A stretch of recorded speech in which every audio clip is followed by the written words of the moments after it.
Hey there, everyone. Gonna give a little bit of time for people to get in if they want to, but yeah, we're basically working on chapter 8 today, and you will get to see how awful my writing is when it's not been refined by like a billion other people.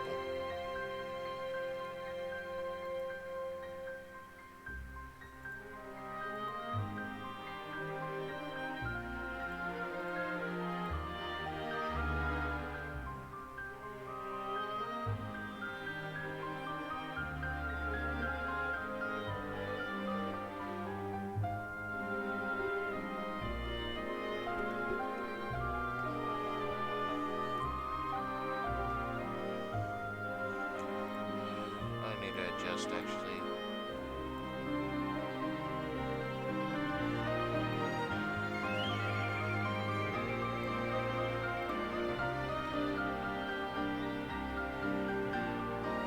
This is probably mucked up. Yes, because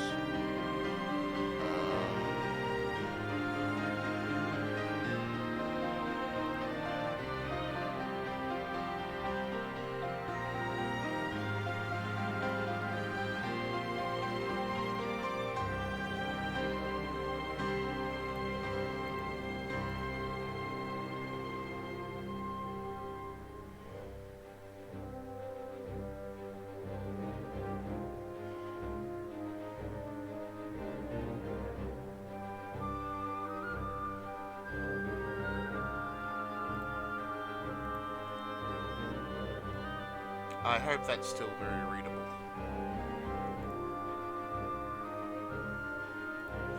But I need to do this so that I can have chat up at the same time.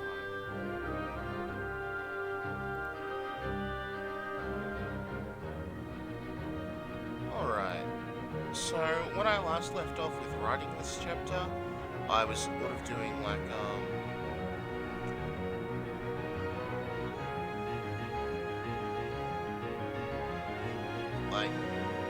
an opening speech that if Zelda is alive and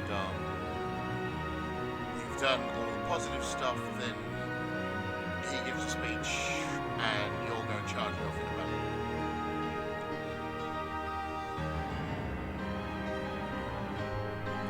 So I guess right now I've got to write the alt for if he's dead.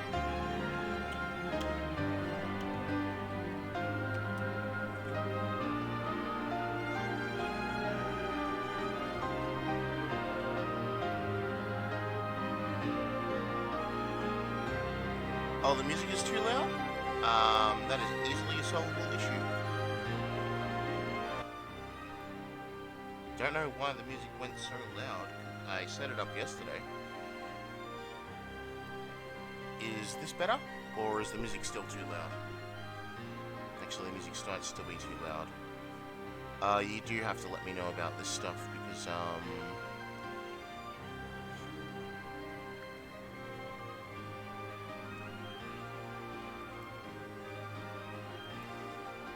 I thought we worked this out yesterday, but apparently the music decided to reset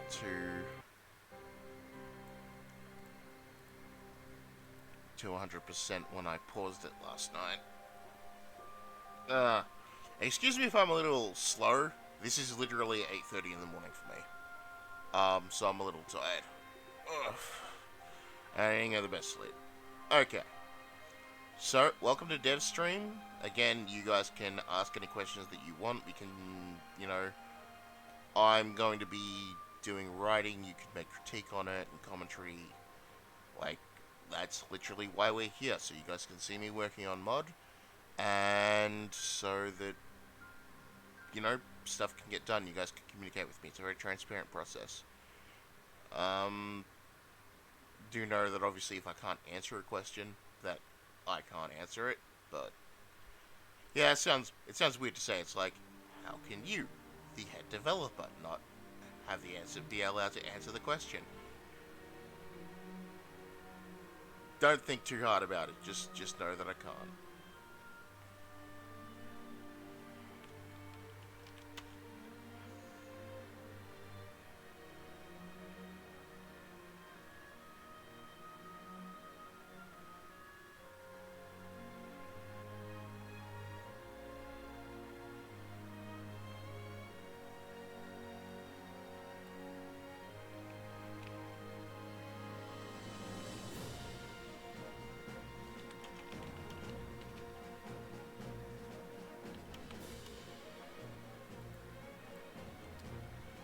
I should basically just accept that his name is going to be Zealot.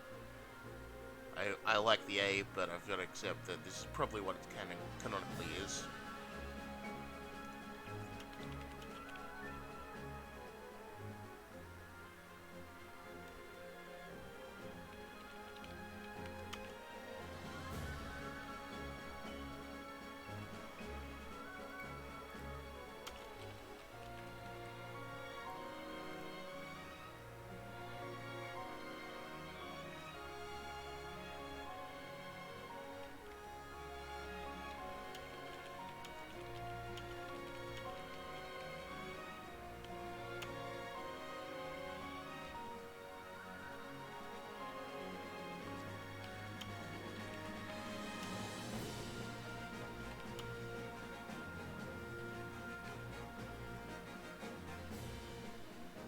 What? No, we wrote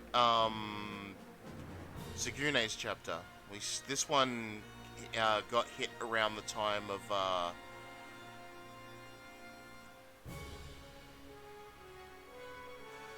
bad times in personal life. Right? Yes. We got around the start of his one. That's when the depression and all that started hitting me, and yeah, we never really got a chance to get through it. So that's what I'm doing right now.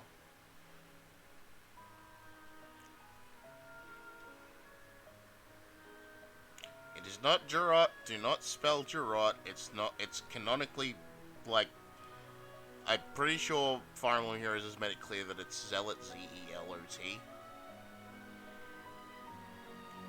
So, please don't use Jurot in my chat. It offends. No, no, no cherries, no cherries.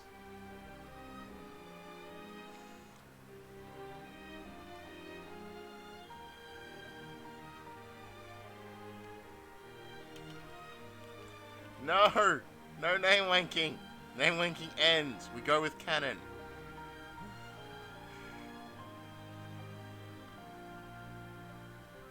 I don't know, I trust Arch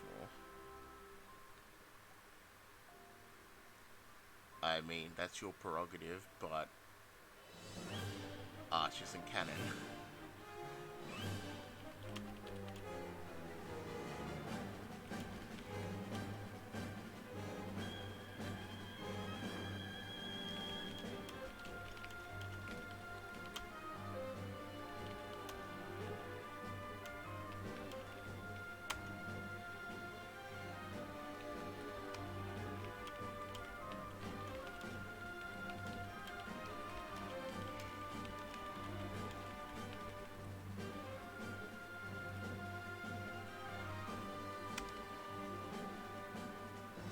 Okay, so, yep.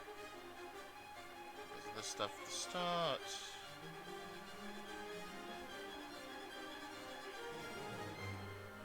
Alright.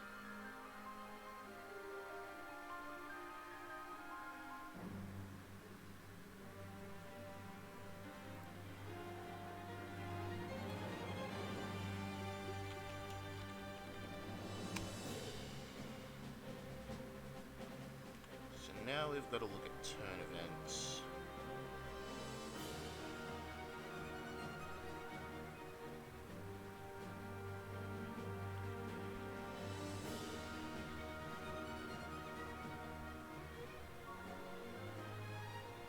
This is chapter...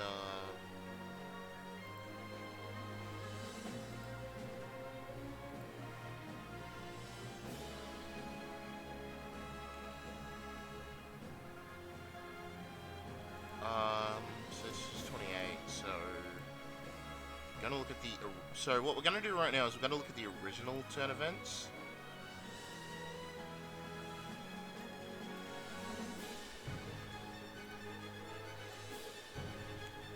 If we have to add any stuff, we will add stuff, but one of the key things in development is don't change if you don't have to. Like,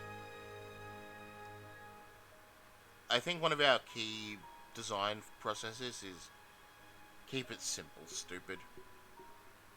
Don't lose your head over this stuff, just keep it simple.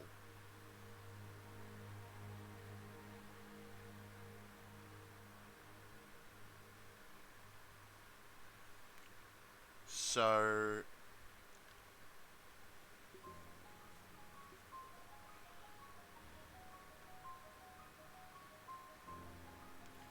what we've lost is Juno in her prison cell with the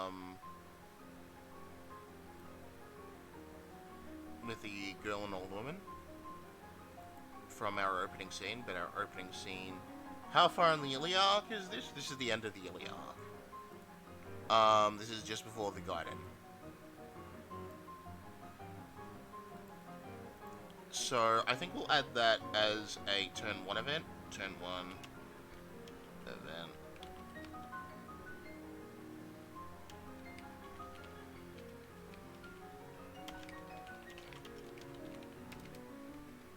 So let's copy over the text from what it was on Serena's, which is probably not what it is in game, but like, so let's take a look over this and let's analyze.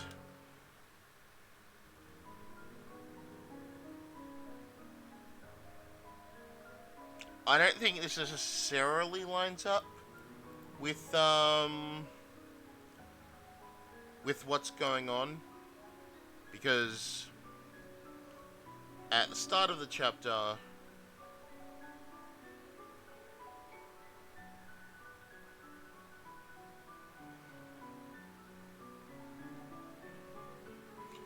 Arcado is with Juno.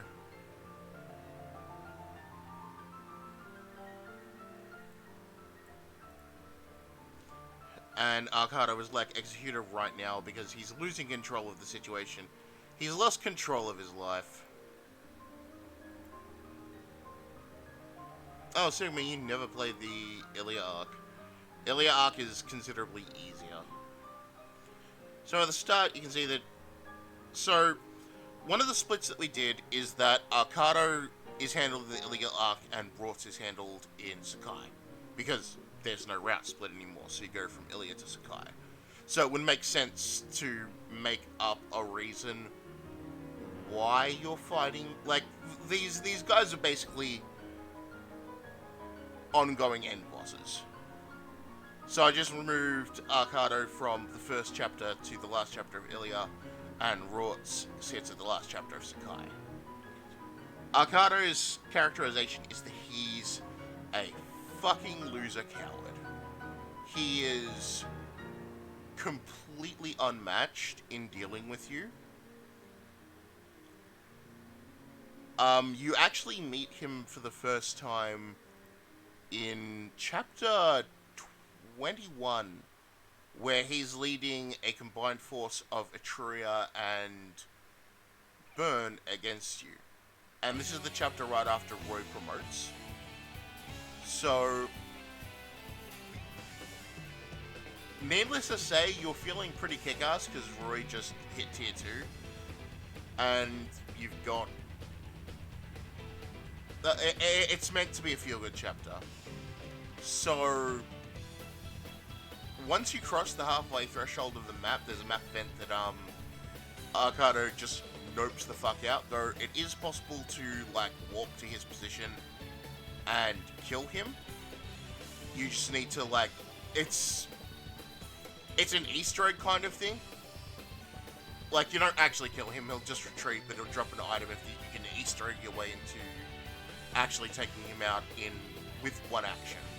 Because it'll trigger immediately after entering his range. So, Arcado is shit scared of Roy and his troops, because he was like, I've got this huge army, and they beat me. Then I went back to Etruria. Yeah, kind of like Desai and the Draco Shield, except instead of just being a tough boss, he will just nope right out of the situation. Because he's a coward. He's a gigantic coward.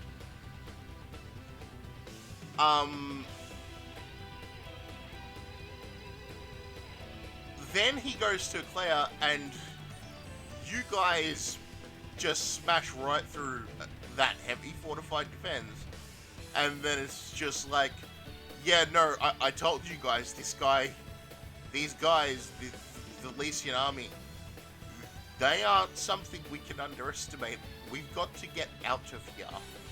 And here he is now. He's stuck in a frozen fucking wasteland. He hates it. He's sniveling. He's cold. And Juno is giving him sass because she doesn't give a fuck.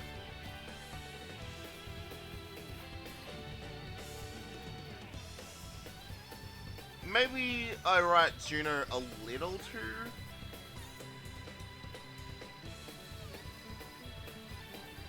defiant. But, I'm trying to capture, like, her dignity. She's dignified in the face of being a prisoner. Like, the fact that she's a prisoner, she has no respect for Arcado because he is a coward who completely doesn't care about the people. All he cares about is making sure that he remains safe. He's jumping at shadows and the like. So this bit with Juno in a cell would be, I would start it with a soldier putting Juno in a cell.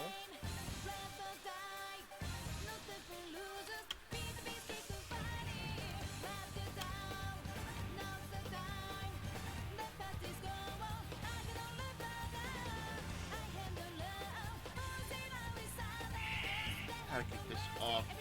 I'm wondering if the soldier should be aggressive with her or understanding, because I feel the soldier would be sort of understanding. Not because he's an alien troop, but because no one likes Arcado. Everyone kinda hates him.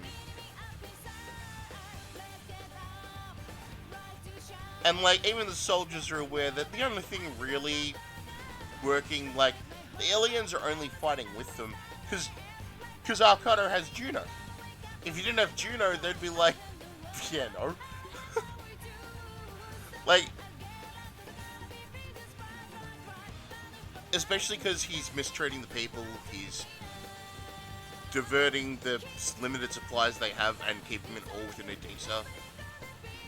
So, I can see that they don't respect him enough to actually kill her, like he ordered. And it's just like, just stay in this room until the battle is over. So I'm wondering if he should be aggressive about it, or be... Yeah, literally everyone knows that Arcado is a tool.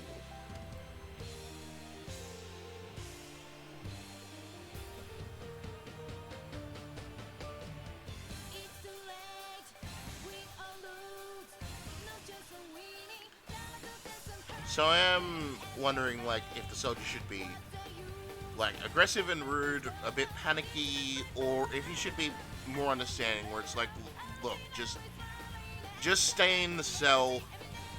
Eventually his lunacy will be over. And then it can sort of lead into... So I think we'll keep the overall structure of this scene, where it's like Juno comes in and, well, Arcado had her hit last time, so she's a little out of it. But even having been hit and hurt, she's still offering her shawl to the old woman who's clearly, you know, cold and sick. Which still gets across her altruism.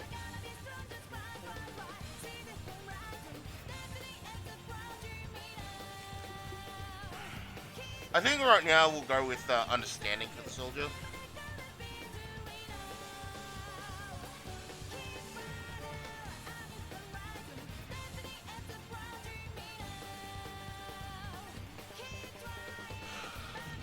And here you guys see why this fucking takes so long, and I have no idea how to start this. Like, here is your cell, Lady Juno. Please just stay here for the time being. Oh.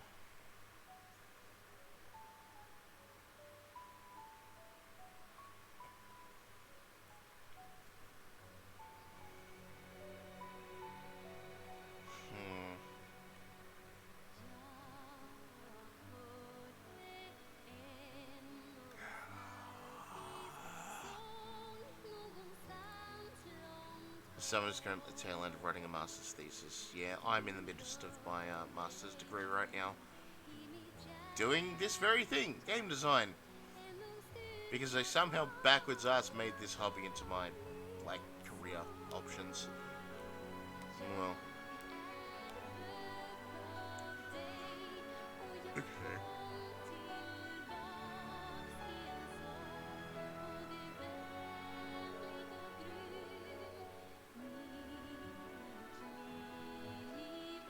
You know what, I think I'll just have him, bitch out Arcado.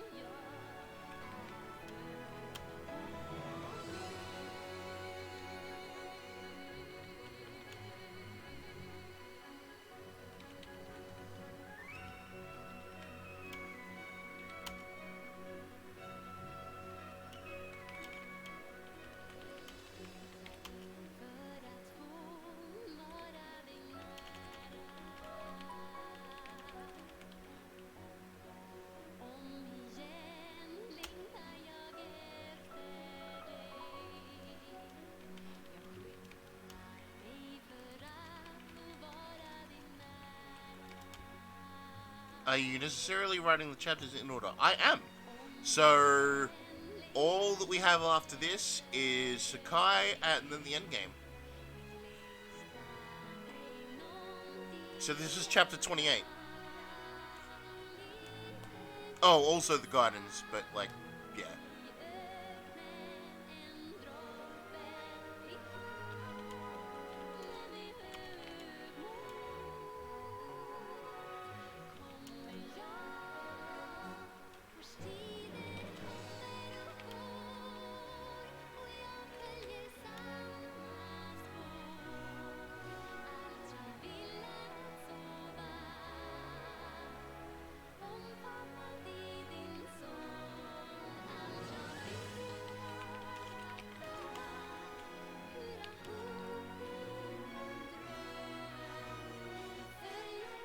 Yeah, you're all about to get nomaded.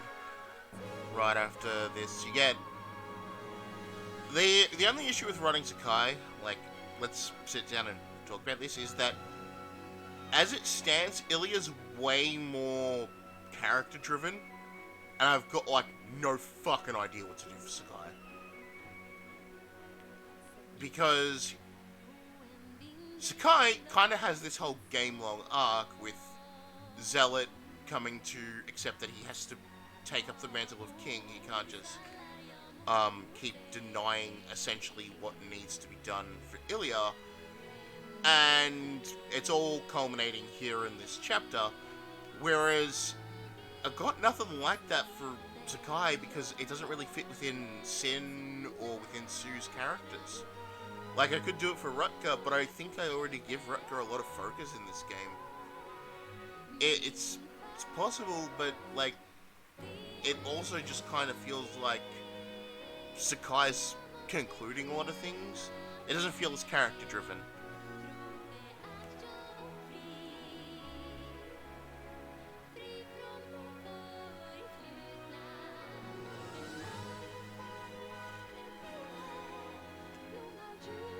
Hey, Natsumi-chan.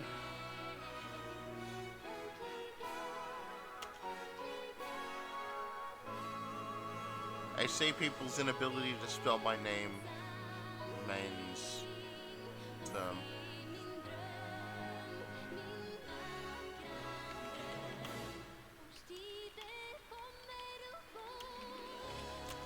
I'm trying to think of how best to get this. Like,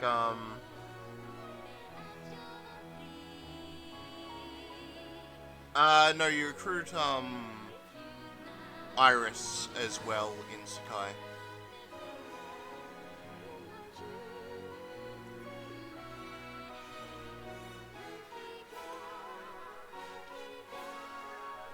No, Lynn joins in Ilya, because that's where she is. Lynn joined us on the previous chapter, chapter 27. She's been hiding in the mountains killing bears.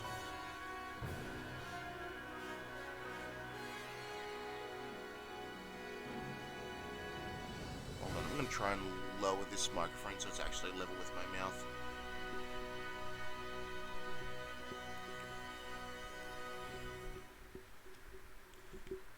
There we go, that's actually level. You guys should probably hear me a little better now. Don't try to escape, it wouldn't be smart. No, that sounds rude. I'm trying to get this soldier to say, like, look, just stay in the cell. It's safe in here. And there's a battle going on. But I've no idea if I want to convey that in an aggressive tone, or... But I also don't want to be, like, super friendly, because... Again, yeah, they all know Arcado's insane and kind of hate him, and don't give him any respect, but... I think it's kind of an overused, like, thing to be, all the soldiers are actually decent people. You know, and it's like, man, we're still fighting a war and they've still probably done a whole lot of, you know, not so great shit. I think that there's plenty of moral grey around here. Maybe they aren't absolute shitbags, they aren't, but they're also, you know, they're also still working for this guy. I hope I'm not too far away from the microphone now. Do let me know.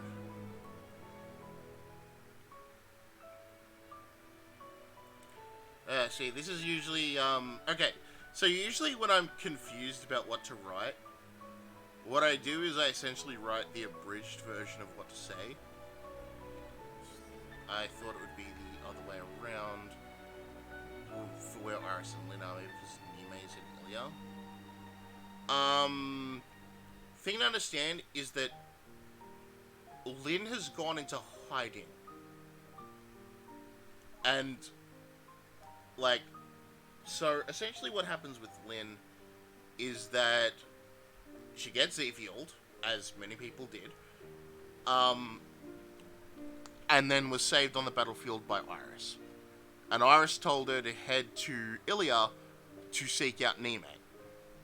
And and that's who Nime takes you to at the end of chapter 26 heading into 27. She's like, we're going to go here because we've got to go pick someone up.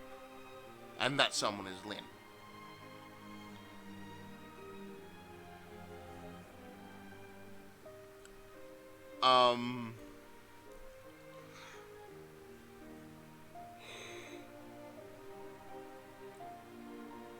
Iris is, still in Sakai because, well, she's not in, well, she is in hiding, but she's in hiding from, Licia and Bounty Hunters, so she's living under an assumed identity with her husbando, who is not present in the game. He's off-screen working.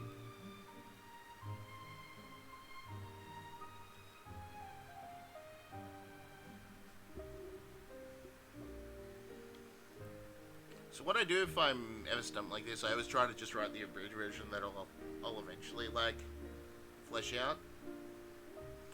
So, don't escape. Would be dumb.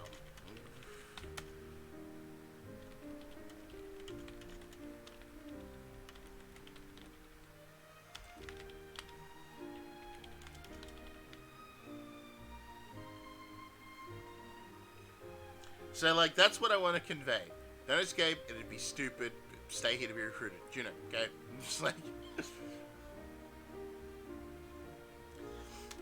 So eventually I'll go back, probably with an editor, and it's like, okay, what would actually be said here? Like, that fits as text.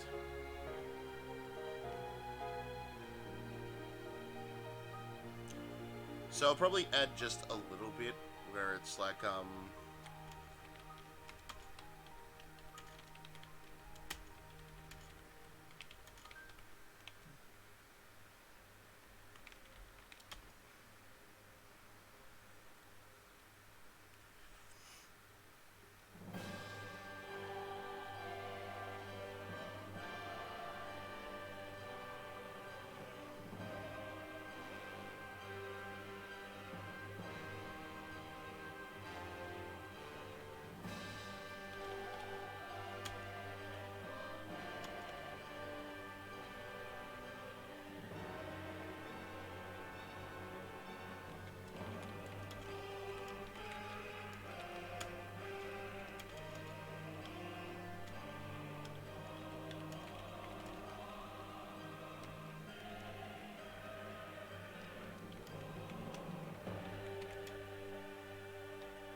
And then from there we'd lean into... Although I don't like the idea that she asks her if she's okay, and then Juno asks it as well, so probably just Lady Juno, and then Juno insisting that she's fine.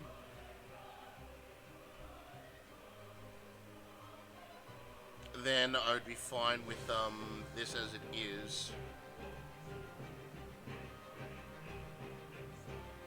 And I feel like this isn't necessary, since her sprite is already on a Pegasus. Unless I do, like, some weird class changey stuff, like, she's gonna be on a Pegasus, it's like, it's self-explanatory. So...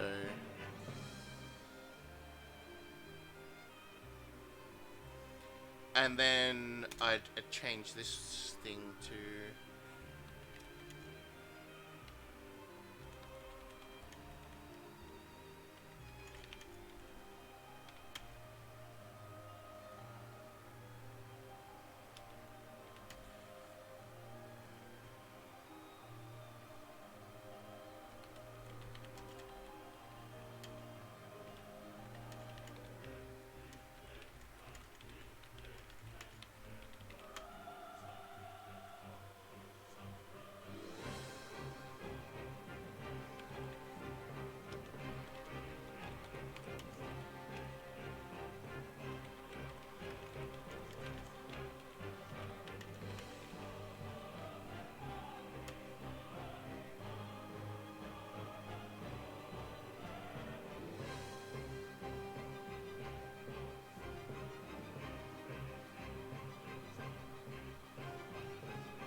So like this seems more, because again she was there at the start to see that the Etrurian army was here and that Arcado was freaking out. And then I'll change the girl's comment to...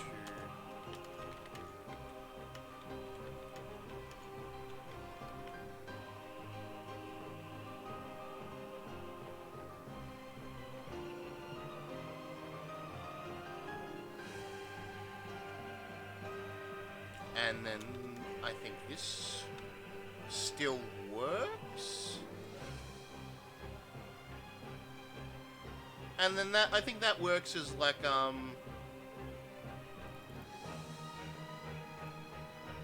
it's apply heading 3 now. So like, I think that's turn events, turn 1 event, so this happens at the end of turn 1.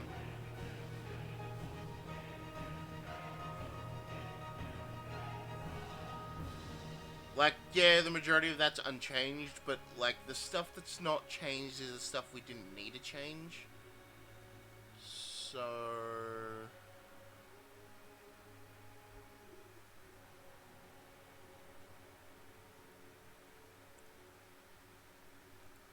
Are there any other turn... No, there are no other turn events for Chapter 20A.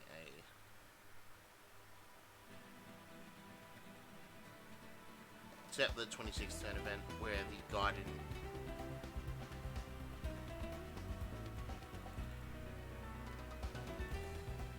And that's fine as it is.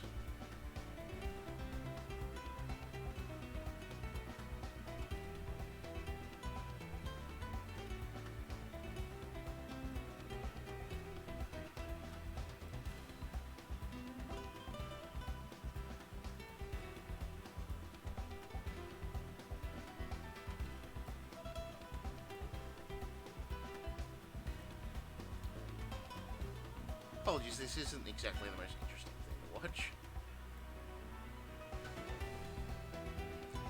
So...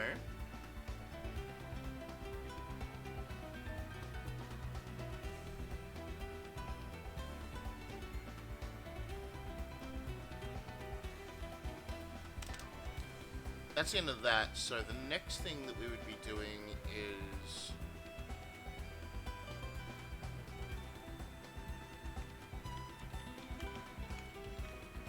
all the people are going to recruit Juno.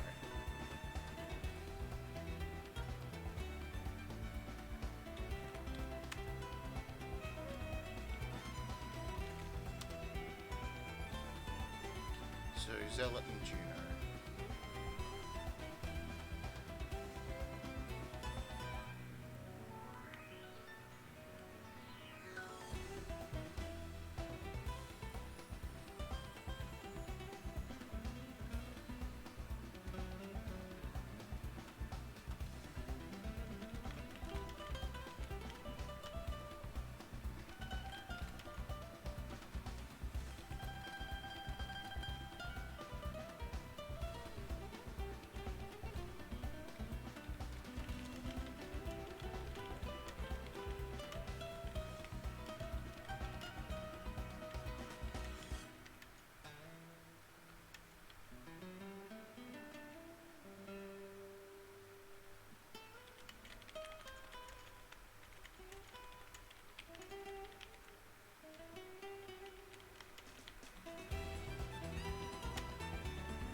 And again, I've reminded you, feel free to ask questions. I have no issue answering them while I write. Oh, and someone is contacting me on Discord. Nope, I'm just getting pinged, because apparently streamer did not activate.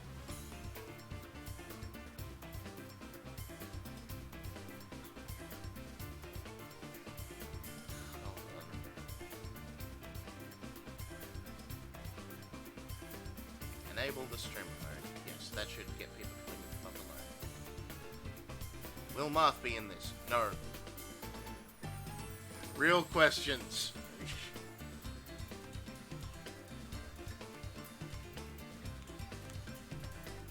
I'm just like that. I'm 1 second I load into the stream. I done grouped again. Sorry, Zero. This is just going to be a dev stream. Thank you very much for dropping by, though.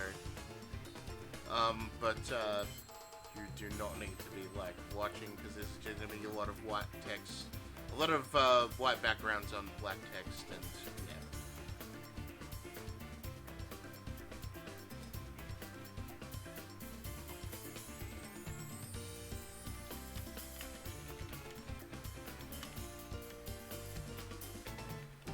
Yes, there will be playable soldiers. Dorothy is a playable soldier, Trek is a playable soldier, and Eric and Zealot are playable halberdiers. Now, if you've got 48 minutes until tabletop game, I hope you have, which assets will be released after the project is done? All of them. Everything that we've ever done working on the project will be released after the project is done. We've already released a bunch of animations because I felt bad that I missed the release date that I wanted to. But yeah, in general, literally everything will be free to edit and to use. I'm not the kind of person who hoards. I don't believe in creating stuff that it's like, well, you wanted to use this community? Go fuck yourself. No, if part of the reason that I'm doing so much is that, like, it ensures content is created that people can use in the future. Hell, I don't care if you modify mod after I'm done with it. Like, I'm making this sort of like as a basis that you can leap off of, and you can pick and choose things inside it that you want to use. You know, do what you want with it. Enjoy yourself.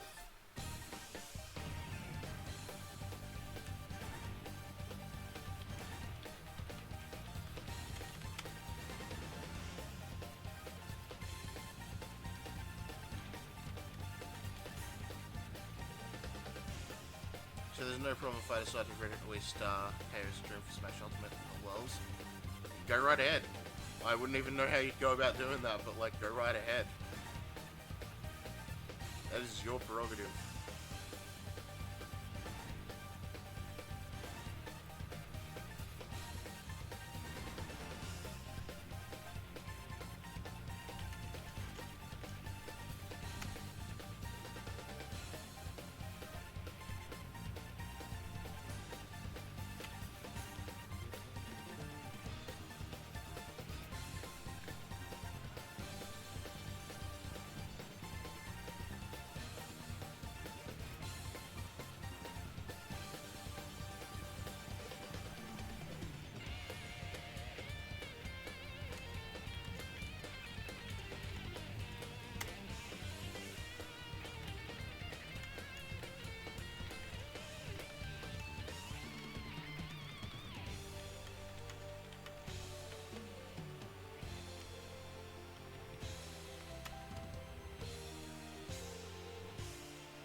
No, that feels kind of repetitive.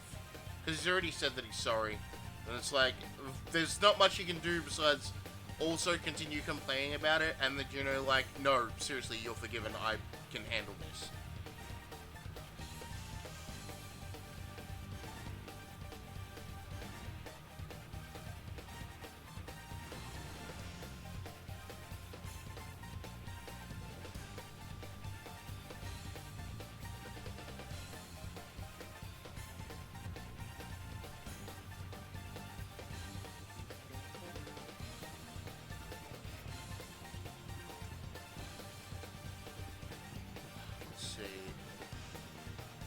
Like, if I look at the original thing, it's like, that's true, but I'm alright, I'm not gonna do anything good. And then, why you and me train an army? I feel like that entire bit could just basically be cut. This is a reunion between husband and wife, too. Is this from the original script? I am looking at the original script as source for this, but, I'm essentially writing this out myself.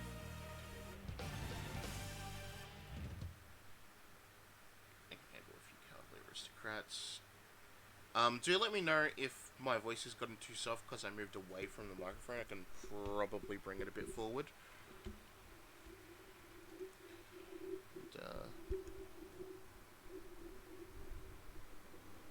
There, that should be more lined up. So, Zealot. I could immediately skip to the flight leader uniform thing, or...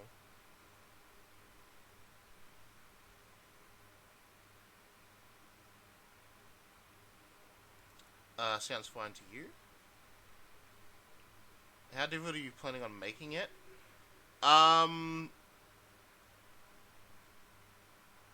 Here's the thing. I'm not all that focused on making a super difficult hack. I'm treating mod like I would treat a game I was actually going to release.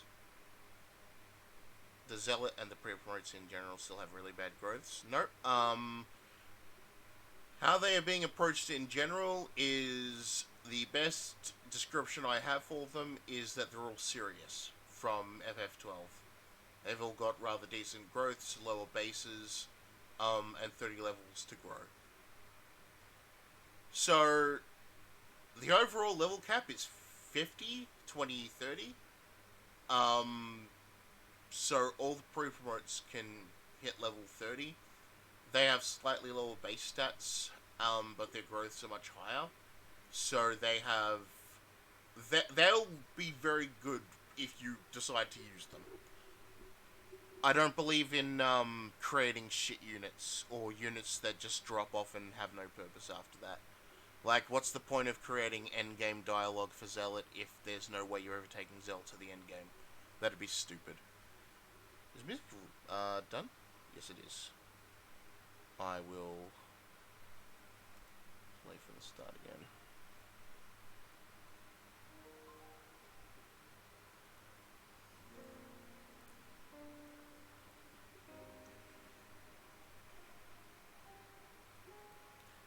So, are there any Jagan types in the game? I would say no.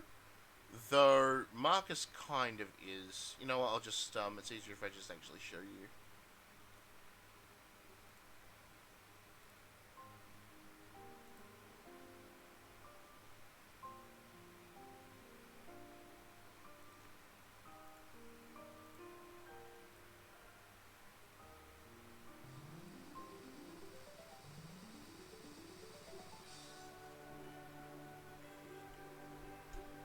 I have not edited the...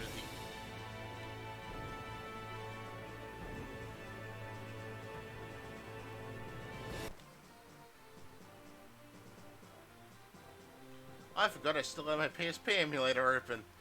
That's a lot of noise.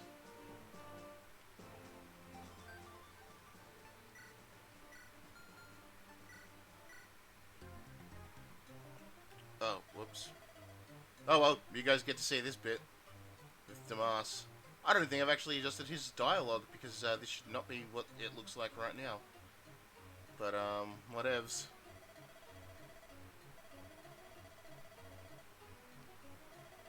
Yeah, because this is ugly. I hate how much open space there is in this text box.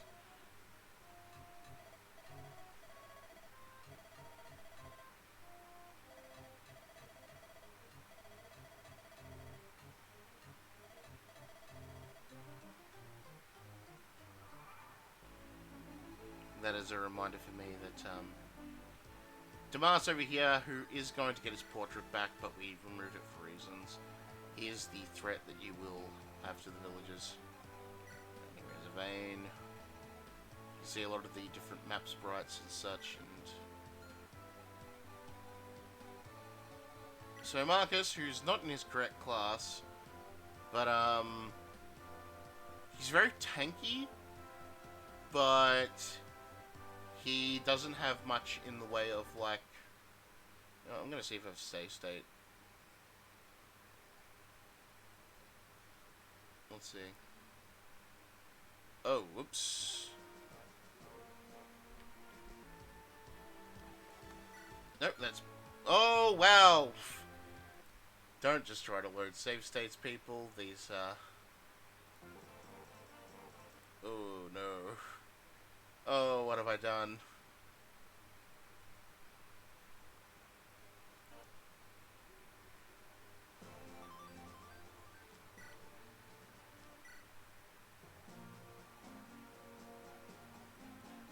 That's really him, yeah.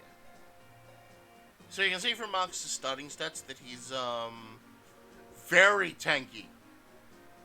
His skill, which is Guardian, you can see that it's giving, like, it's tied directly to Roy. So keeping Roy in good spirits will keep Marcus in good spirits. Whereas if you don't keep Roy with good, like, in good HP, then Marcus is going to drop off. It's a psychological thing. Marcus feels that if Roy is safe, then he's doing his job, and if he's doing his job, then he feels well. If Roy isn't safe, then Marcus feels like he's a fuck up, and his stats drop. Ooh, apologies. Trip in pieces, explosions, rip, rip. I noticed Mark's portrait got touched up with you planning to do this for every portrait. We are planning to do it for, every portrait has a promoted portrait now, but we're generally touching up portraits, yeah.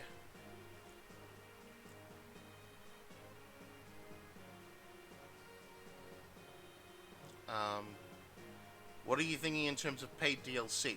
Well, let me tell you about the pairings loot box idea that I have had. Every version of the game will come with no S support, but what it will come with is the ability to give me money, and when you give me money, I will send you a patch that randomly contains several of the S supports, but you don't know which ones you're gonna get. You could get the S support that you really want, or you could get the S support between, I don't know, Jodel and Lena. EA wants to know location. I don't know about that. I don't think the USD Oz exchange is too favorable right now. That sounds like a you problem. Is that legal? Questionably.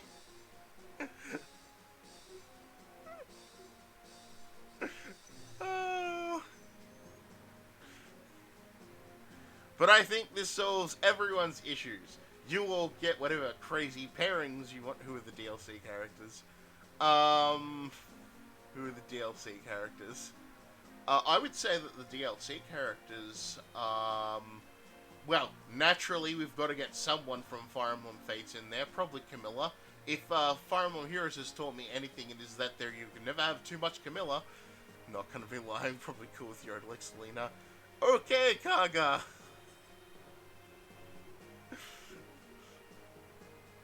So it'd probably go to something like Camilla, Azura, Camilla, Azura, Azura, Camilla. I feel contented initiating that joke. I made people smile without getting my account banned.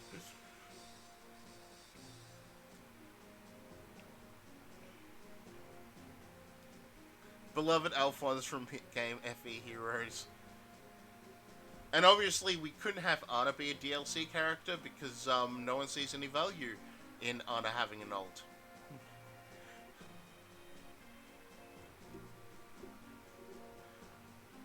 Fuck Heroes. Fuck for not living up to my crazy-ass expectations of it. While I've got the game up, we might as well just look over the other skills. So, Alan and Lance's skills are what I like to call dependent skills. Most characters don't have these, but I just left it on these two because you get them so early. So, they are better if the other one is there. God, Gwendolyn, thanks for reminding me that you're fucking... And thanks for reminding me how goddamn long Guts as a skill is. Gwendolyn is better if she's fighting stronger enemies. Her skill is only useless if she's, like, dominating the enemy. Walt's just broken. Walt is just broken. Turns out even limited Gale Force is still fucking Gale Force. Darkness from Konosuba. Well, I'd have to play Konosuba.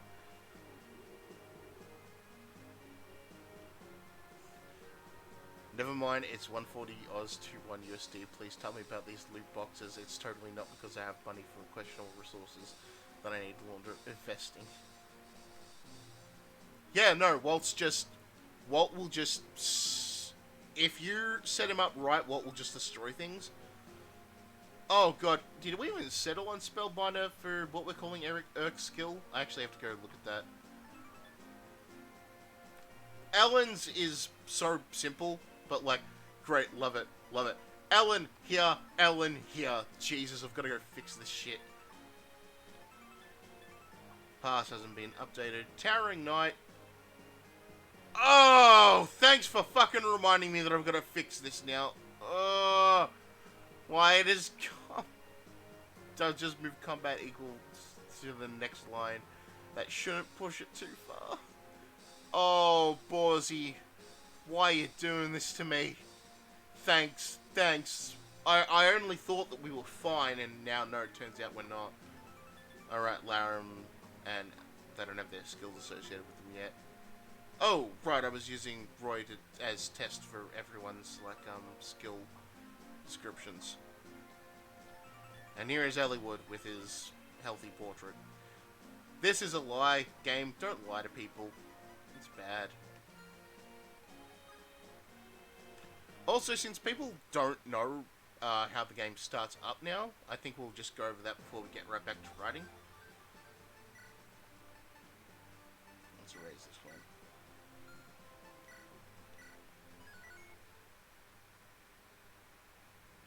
I haven't actually named this chapter, hence why it's just no data.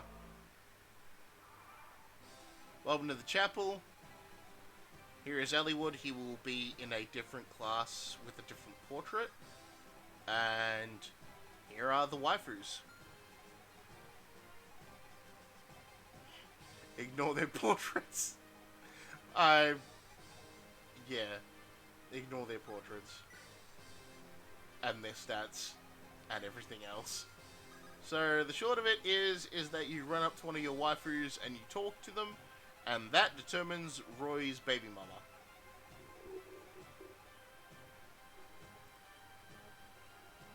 This truly is waifu emblem.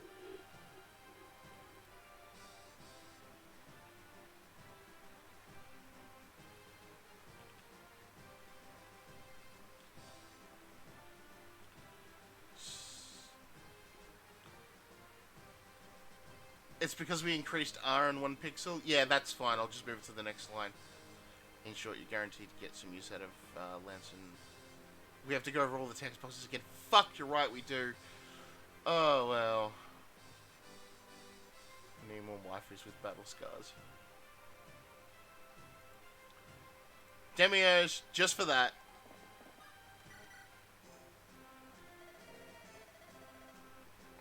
Oh, and I haven't actually changed the text here, but yeah.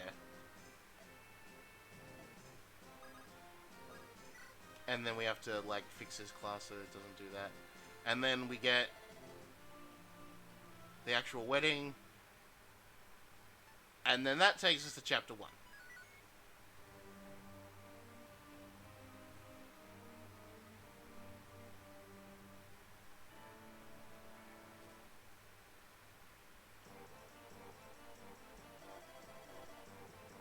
Right, yep. I still have to fix that dialogue.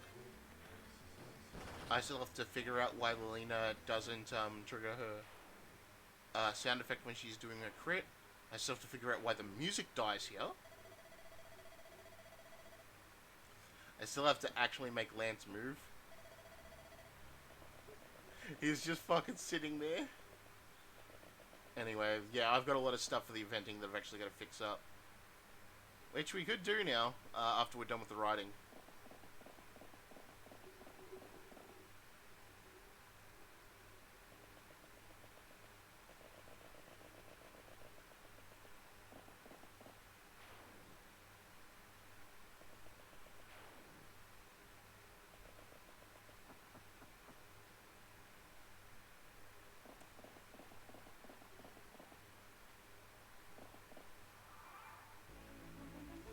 And then we'd get to the actual chapter proper.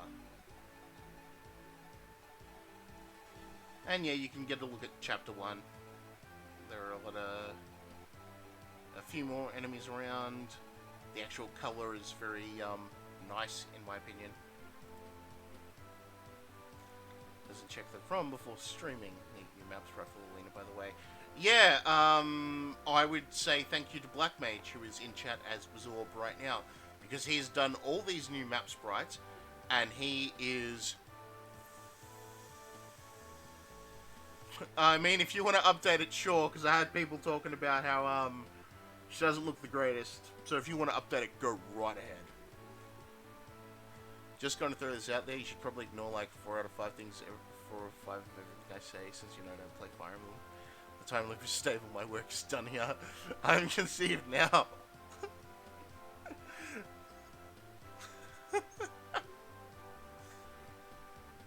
So, like,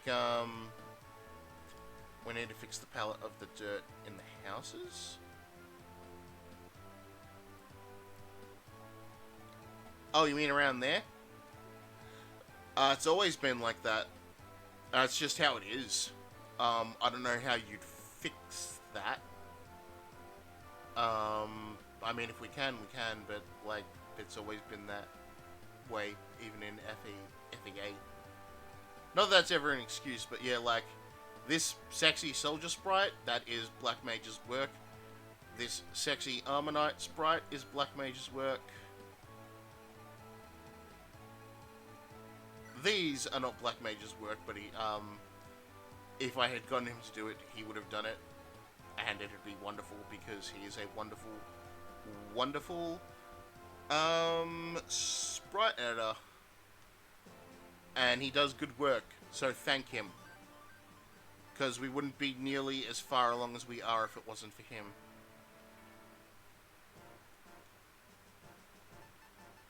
Here is Chapter 9, which is one of the,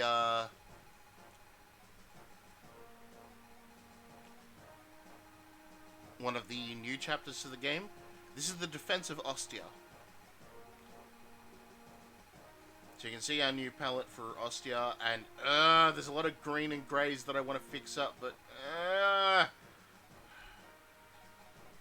palettes. I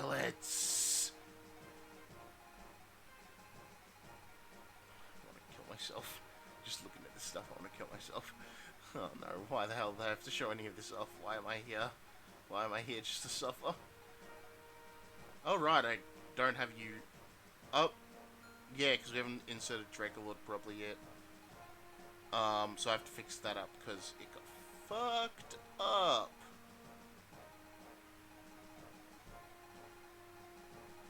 Do we have anyone new we can show off here? Alright, Marcus, well... Ali was here for reasons. He's not actually joined you this early. He's just here for testing reasons.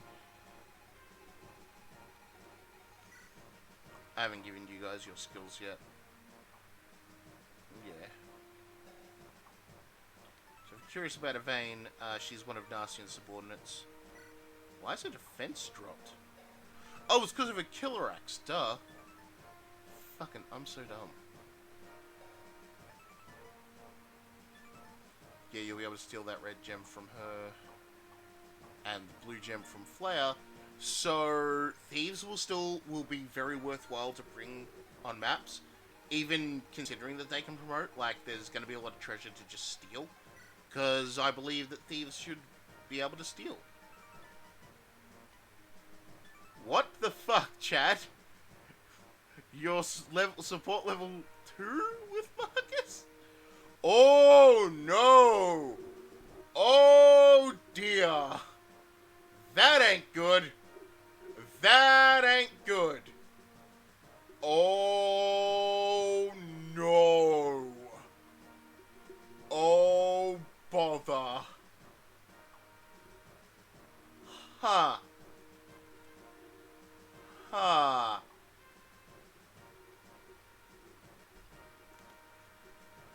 I probably need to fix that.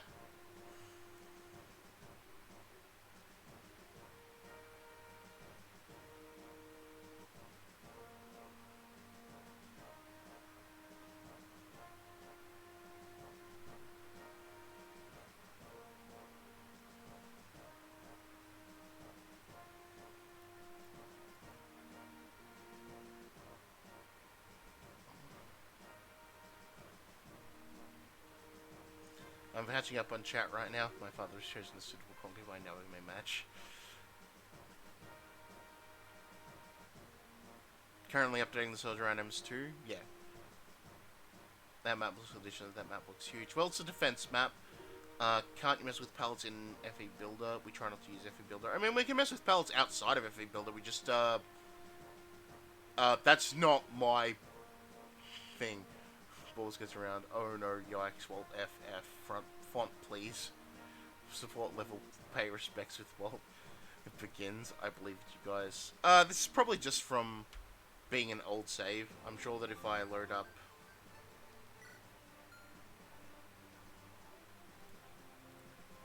I'm sure if I load up chapter 1, it'll be fine.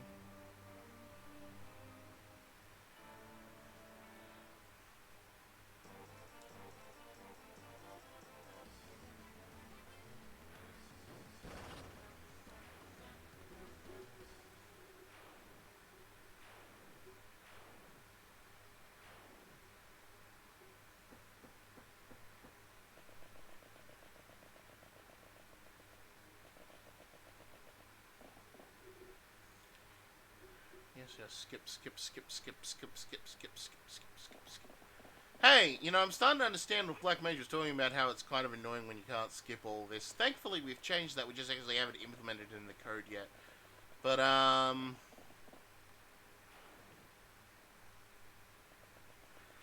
so, Black Mage, not to say you were right, but you weren't wrong.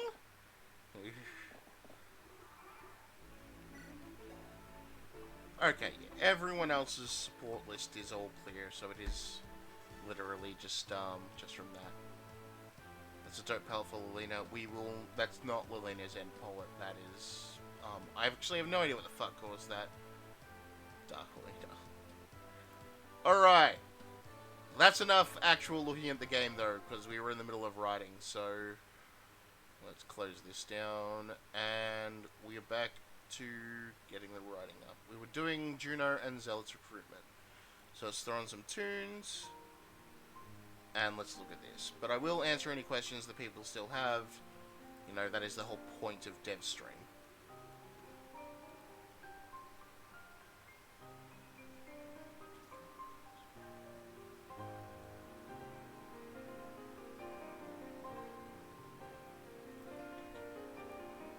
So, form politely no can handle some cowardly aristocrats.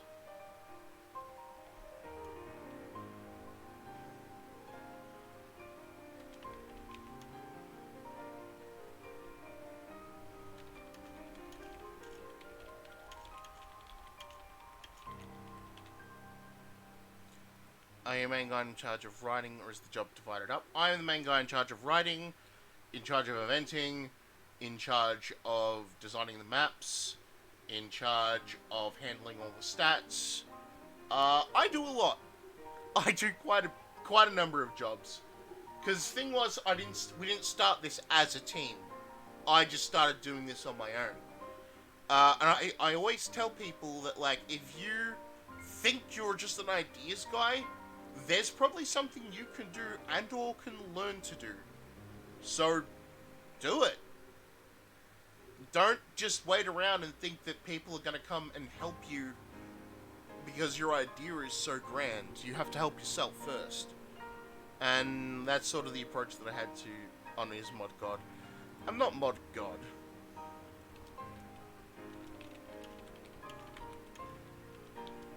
Okay. So here is... When I say that I'm making this game for release, like, essentially if I was making it to sell it, I'm the kind of guy who'd make a dirty joke right now about how Juno would be like, I thought you liked this uniform in the bedroom, or something like that, ha ha ha. Not actually that, but like, something along those lines. Because that'd make me laugh, and I love my dumb humor. But, that wouldn't be in an actual Fire Emblem game, or I don't think it would be. I can't fucking tell with modern Fire Emblem, to be quite honest, but I don't think that would be an appropriate joke to be made in a Fire Emblem game, so I'm not going to make that joke.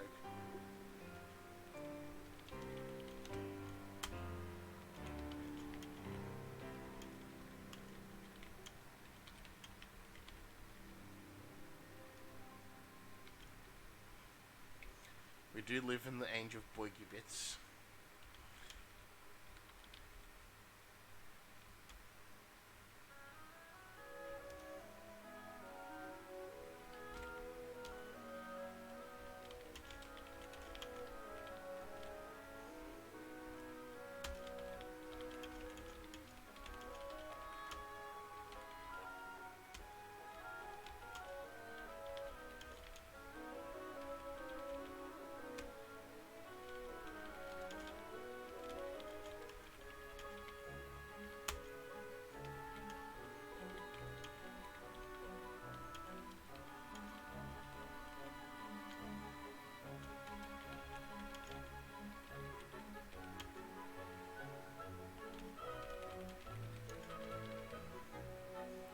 Exactly a presence in the original game. It would give them more character, yeah, but like, I think you can give them more character without necessarily having to resort to the dirty jokes.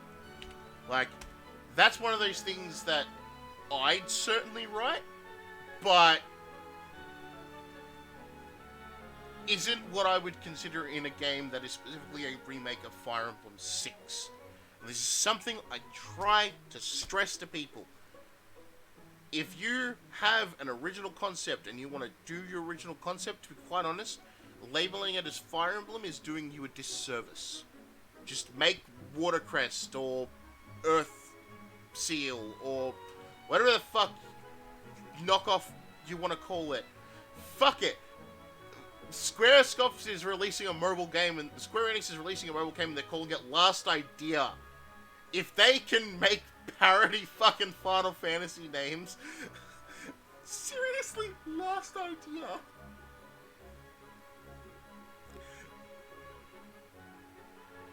It's like, Last Idea sounds like a boardroom where it's been 14 hours. Everyone is fucking tired. And it's like, okay, last idea. Like, gonna throw out my last idea and someone else just goes, fuck it, perfect, it's fine. We'll move with that. I was actually just about to say that. You've brought it up and you beat me to it. It's like, last idea sounds like some company's knockoff of Final Fantasy, but it's actually fucking being made by fucking Square. That makes me laugh so much.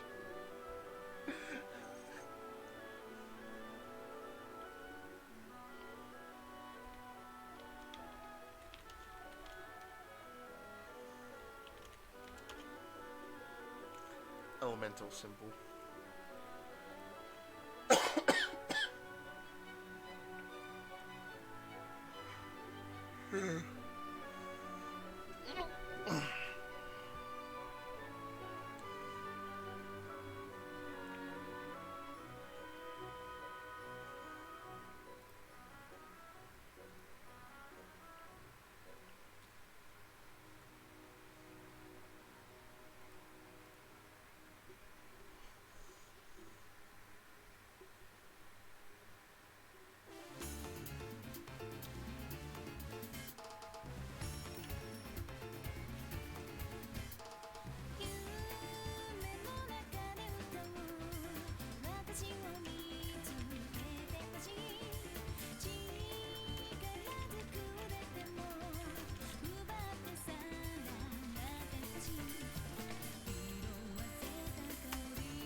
Okay.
There! I didn't know what the fuck to write, so I just wrote that.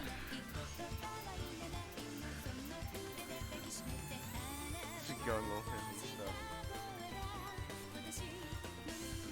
Shakespearean tint. This ain't your So, this is what I write when I have no fucking idea what to actually, like, This dialogue seems very faithful to the source material.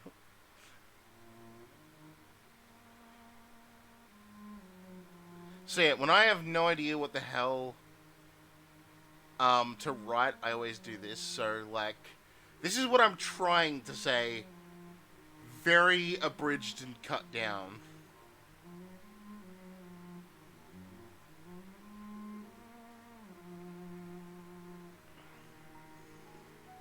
So this would be more like.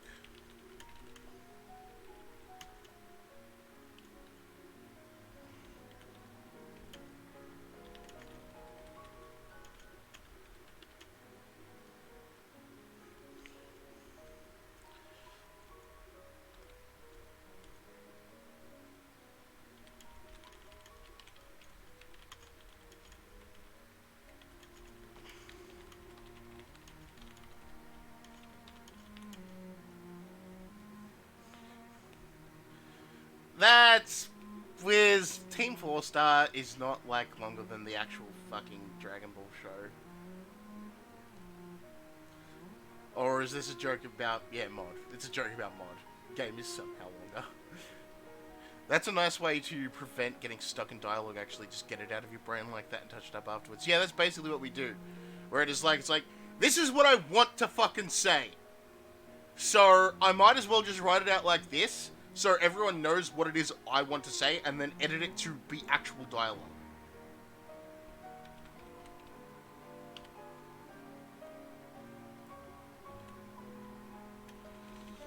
Okay, so here's this weird little video game-ism that kind of annoys me. Juno and Zealot are talking about their daughter, but they're not calling her by name, which you'd think they would do.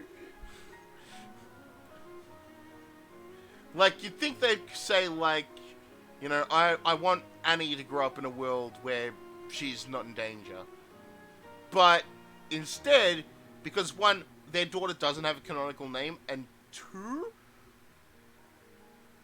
I'd feel weird coming up with one. Like, so now it's just our daughter, which is not how people talk. 6.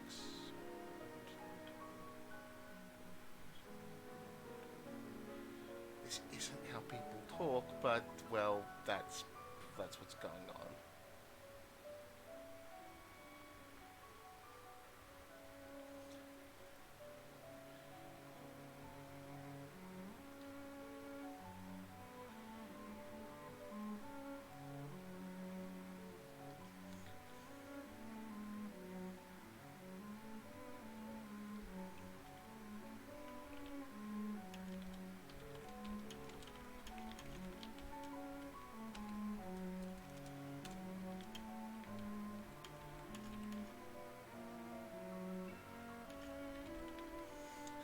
Yes, our daughter. How is she doing in school? Wife, companion. Yeah, that's kind of the thing where it's like, people don't talk like that. It's like,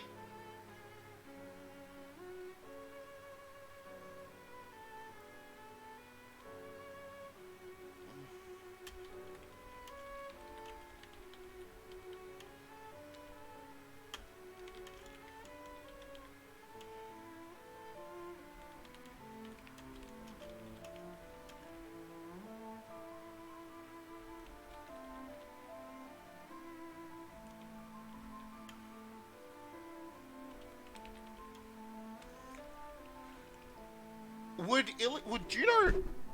Fuck.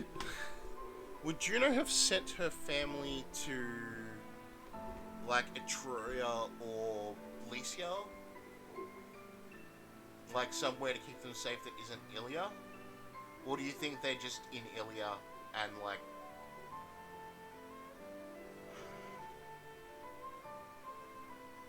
Oh wait, Juno's mother's dead.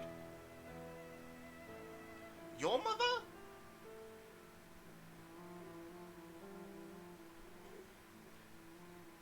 Right, yeah. No, that's actually a plot point that Juno's mother is dead, so Juno had to be a mother for Thea and Shana. So, whoops.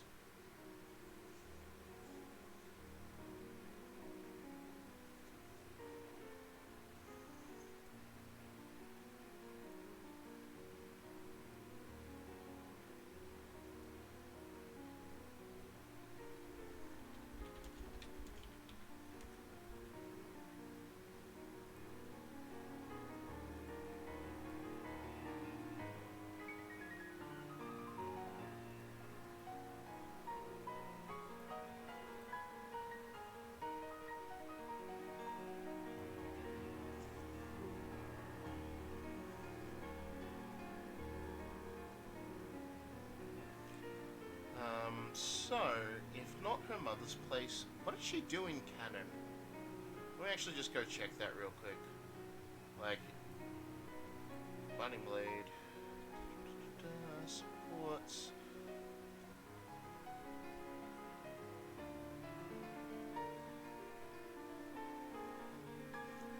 Oh, I've entrusted her to a good friend. Man, that is another one of those, like... what the fuck, even? Like, I've entrusted her to a good friend. Wouldn't you say I've entrusted her to... like, person? Wait, is that at the start of their sport? Am I gonna have to redo their sport? I have a feeling I'm gonna have to redo their sport. At least a little bit.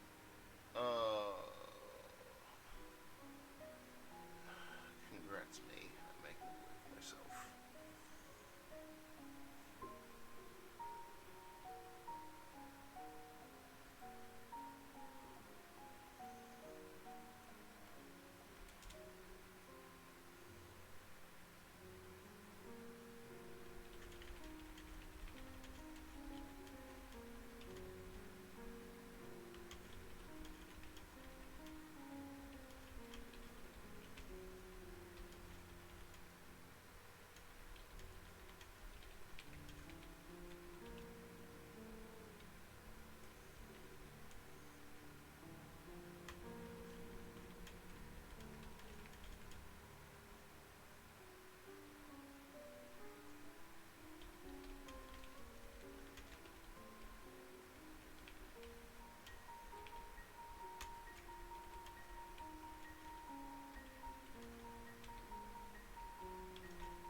think that's sufficiently cute.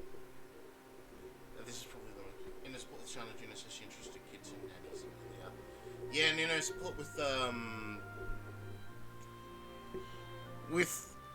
Zealot, she says that she entrusted it to a friend, so it's not even consistent. Actually, I have to go and ask Holseti about that. I'll ask him if it's consistent across supports.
Oh well, never hurts to ask.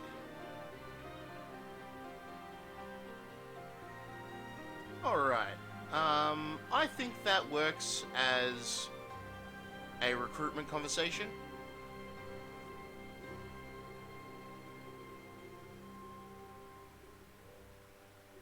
I think it gives, it plays with their relationship a little, you know, a little more human. A little less, this is my class and what I do, and this thing that you already know about me. And I think it also changes, like, the original one is just like, Zealots, what do you mean? No, you retired long ago. Well, but you had to go out and fight. It's all this, Zealots dialogue in here is so stilted.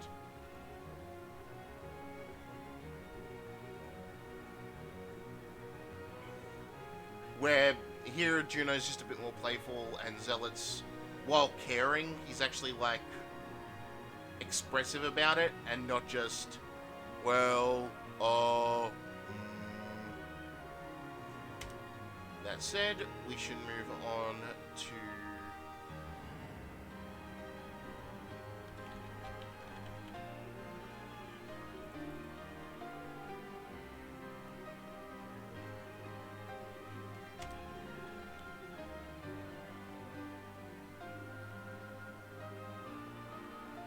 Shana and Juno.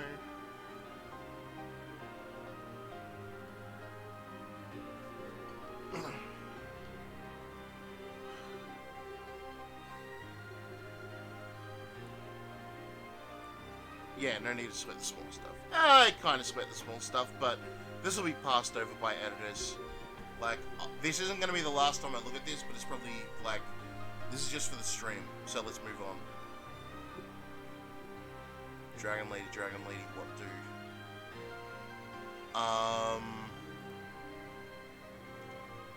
Let me take a look-see at the original.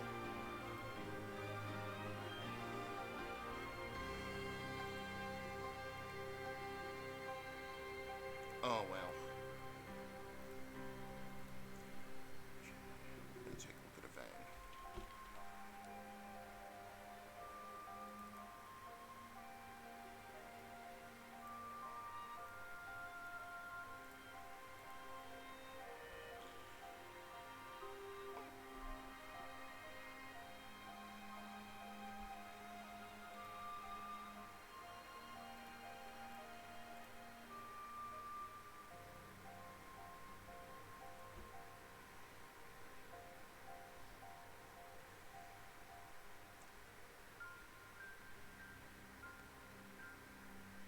So you've smoothed over her hair a little.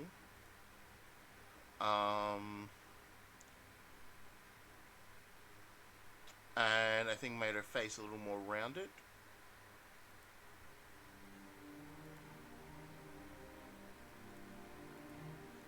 Is that right? I'll read your, I'll read your armor. I'm not a fan of the excessive splicing I did in the past. If you could, that'd be nice. I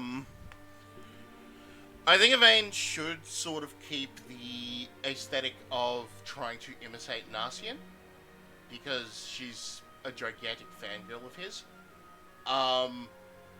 Things to remember about her character is that she's not of noble birth. For all of Narcian's talk of nobility, he's also not of noble birth. So she has a flawed admiration for him in that way. But so they have similarities in that way, but essentially he just sees her as someone easily to manipulate. And she puts blind trust in him because of their similar situations. In the end, that leads to her death at your hands. It's always always good to remember character.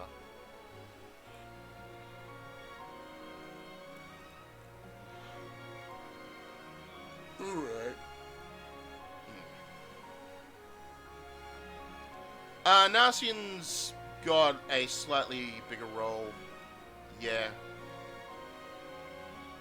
In as much as containing, like, I mean, he's still got a massive role in the original FE6 in comparison to a lot of characters. So I'm gonna check what the temperature is going to. We're at 26 right now. Oh, is it gonna go up? Hell yeah, it is. Good thing tomorrow is cool.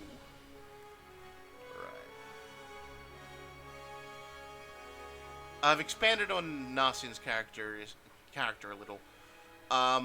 In a way, I've made him more of an unrepentant little shit.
I really want to go.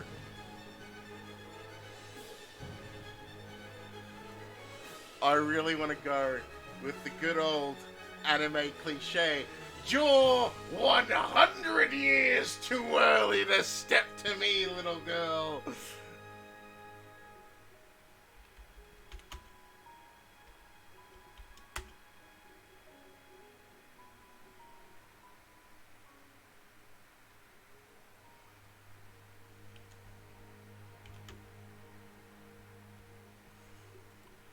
I don't get it.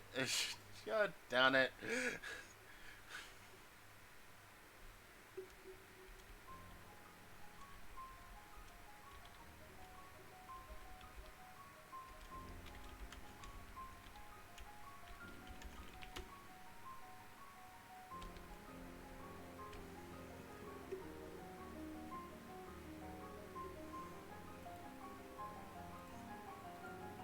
Did Shauna say the N word? No, she said the D word, which was domesticated.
There. I love writing Shana. I absolutely adore writing Shana. She is so bubbly and energetic, and it's just like, you know, it's easy to play off her.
Should we note that this last bit here is, Juno would be smiling, and it's like, you know, a very positive thing, where it's clear that there's a lot of love being shown here.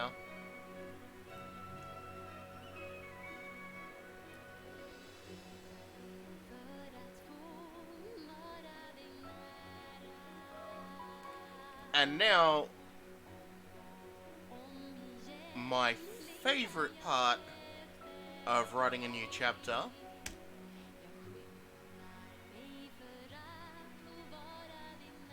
is we will do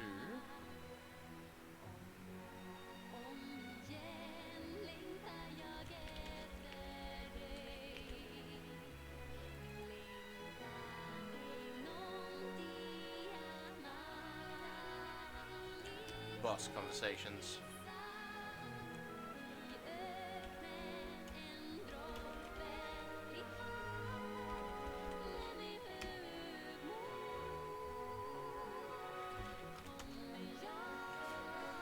I always do a ton. Excuse me. I always do a ton of these, and they are always fun to do. Where it's just like, because I play a lot of Super Robot Wars, and I've always loved like fleshed out boss conversations. So I should probably also like actually put on some music that hypes me.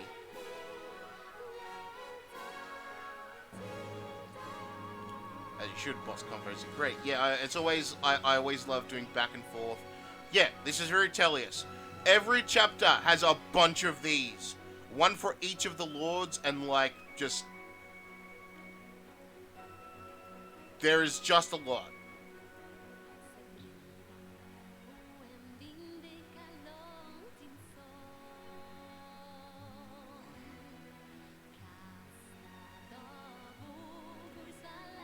Oh, this is always a good song to write to.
As long as they're not being used to rework on new support text onto like RD, they're great. Is that actually what happened with RD?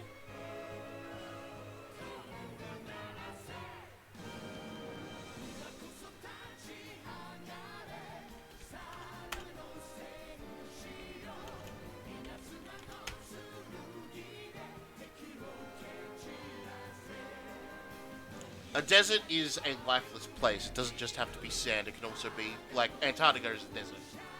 So, yeah, it's accurate terminology.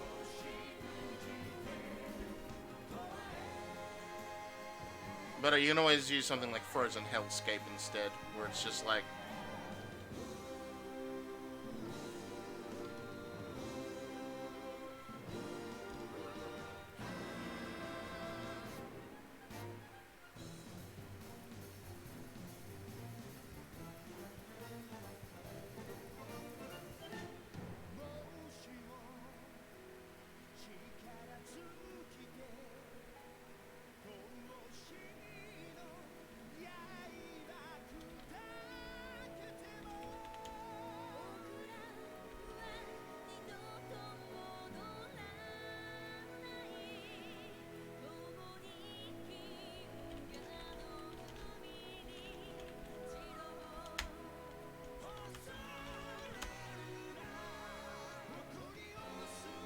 got question mark and so on? Yes, I did.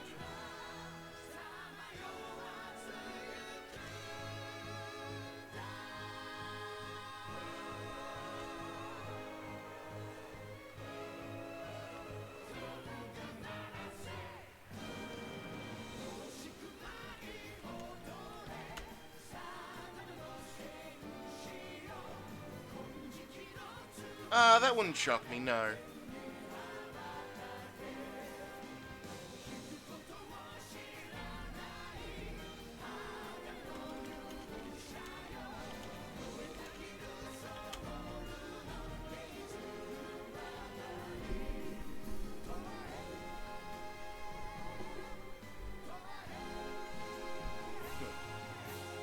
Not Arcado because Dracula's not a pansy. Yeah.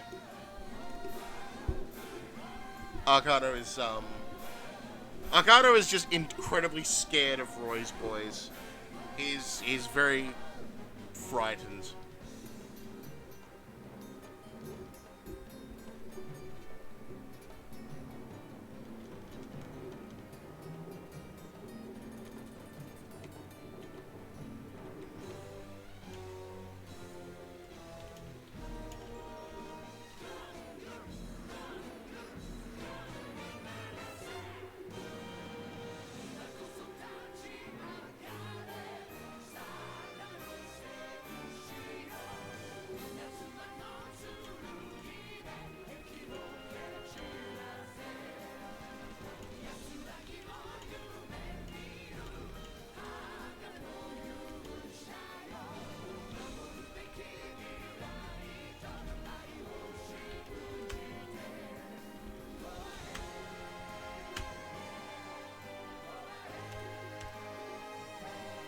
Haruka.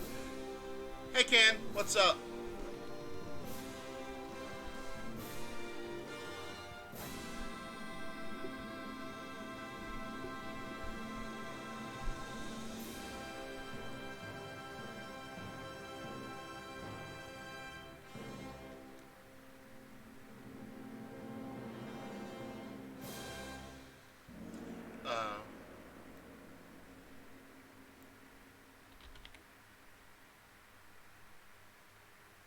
You know what? Like, I actually should just cut it down to this for those lost in the aisles, Alicia. It's around you. I'm catching up on the internet. That is great. Take some time for you, man. You work hard.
Only a few degrees of separation between Shakespeare and anime.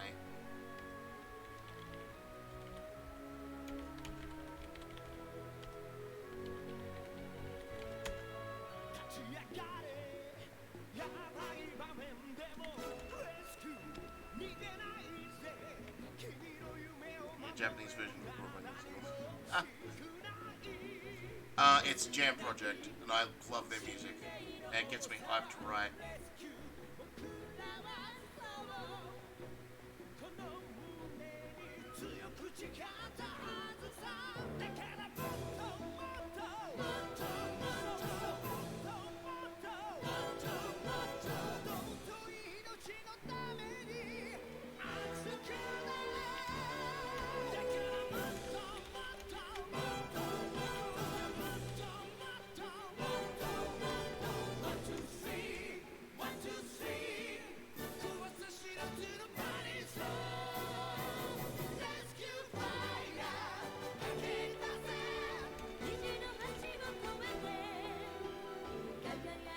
I will not forget Kath as a boss conversation, do not worry.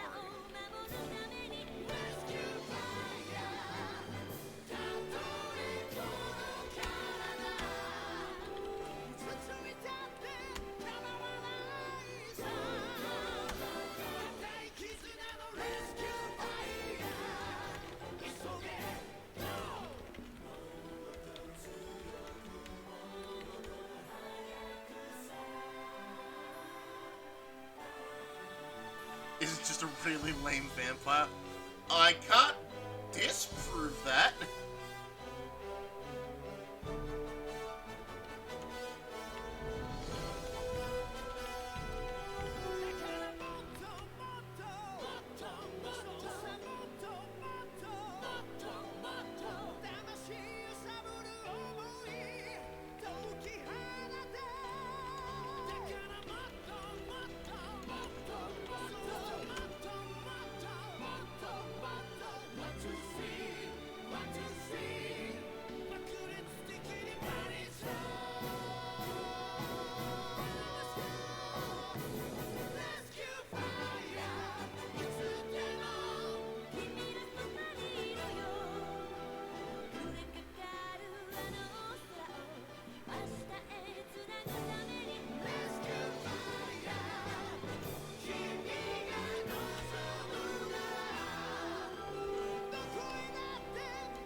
I'm not too sure on this Guinevere one, but I'm going to move on anyway. I can always go back over it.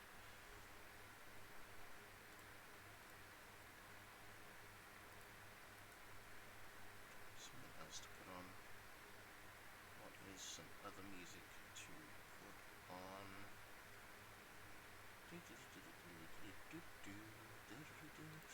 Ooh, this is definitely something to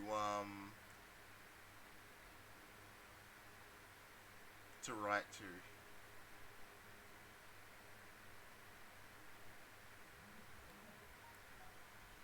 Oh, there's my phone.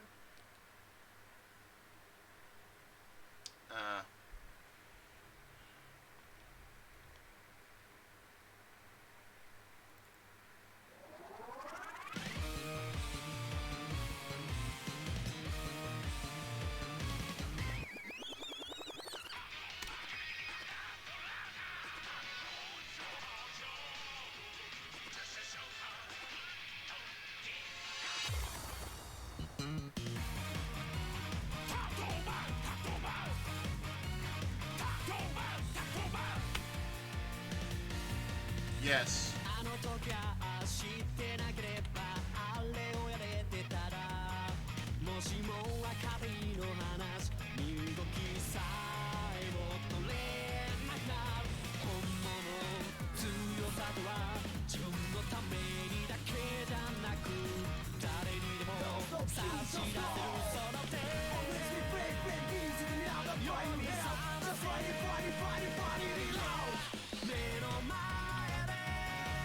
She's a lot of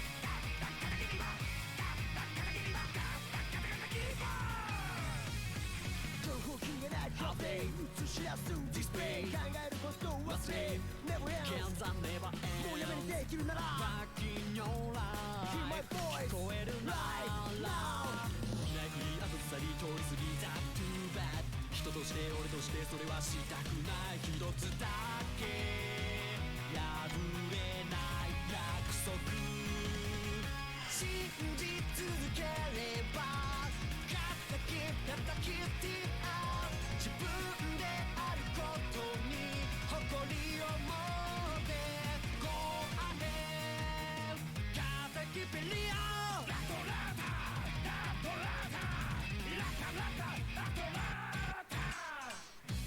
その力は今は小さくたって重なれば止められないくらい国際エクスパージョン Because they believe they actually did a permanent.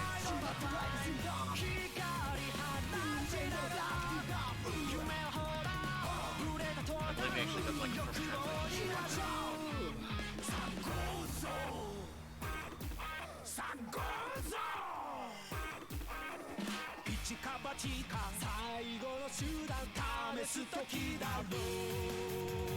Is he actually Mildane or is he Vernon?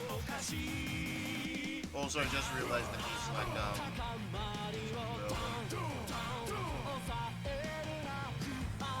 I think it's Mildane now.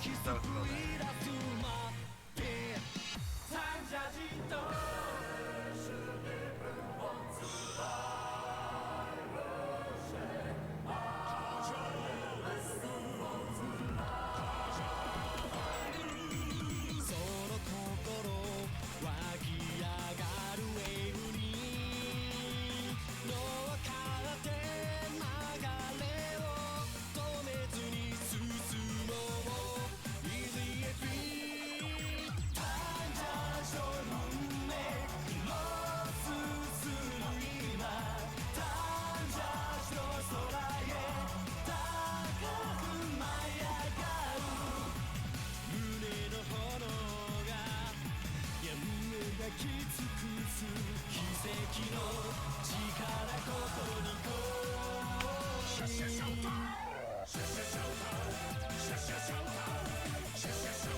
like the stupid songs I'm putting it on.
So,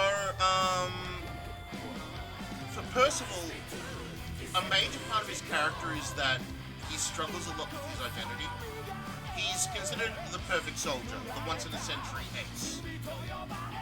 The thing is that he emotionally feels kind of like his clockwork soldier, where he just dances to the tune, he walks because he was wound up to it. He does what he's told, he only has his function. You know, he struggles a lot with who I am as a person. And that's part of why he just goes along with whatever the hell he's told to do. He emotionally feels bad about it, but like, it's hard to have his emotions be the driving force for him. So part of his character is coming to accept his own personal desires as part of who he is. And like, this is a culmination of that for him as well. He's not a puppet, he is a man and he fights for himself. You know, that's sort of like, so more honest Camus. Except Camus, like, was for nobility and honor and loyalty, I must fight. Whereas Percival is like, I don't know what else to do with my life. Except follow orders. That's all I know. Like, everyone's like, oh, he's the perfect soldier, and it's like, I'm more than a soldier, you know. I don't know how to be more than a soldier, but I am more than a soldier. He's not so bound by necessarily loyalty as he is bound by an inability to understand what it is to live without orders. He's not a robot, but, you know, he doesn't have much of a personal life, is a way I would describe it. So this is a lot of exploration of that for his character.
Is it king with a comma than an S, or king... I don't know.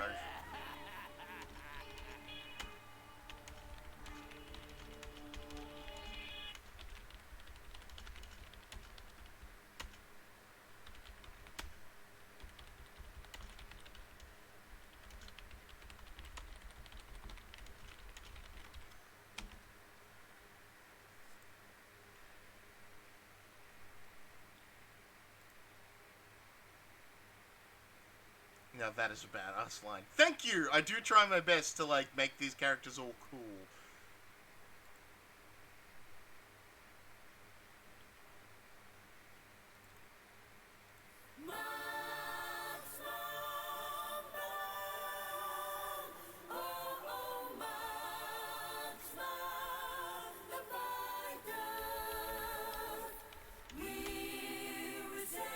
Too many in that Archon anyway.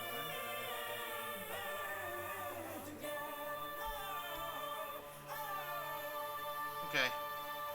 I can cut down on them. He is perceptively, he's constantly screaming and asking questions. Because he is a fucking coward.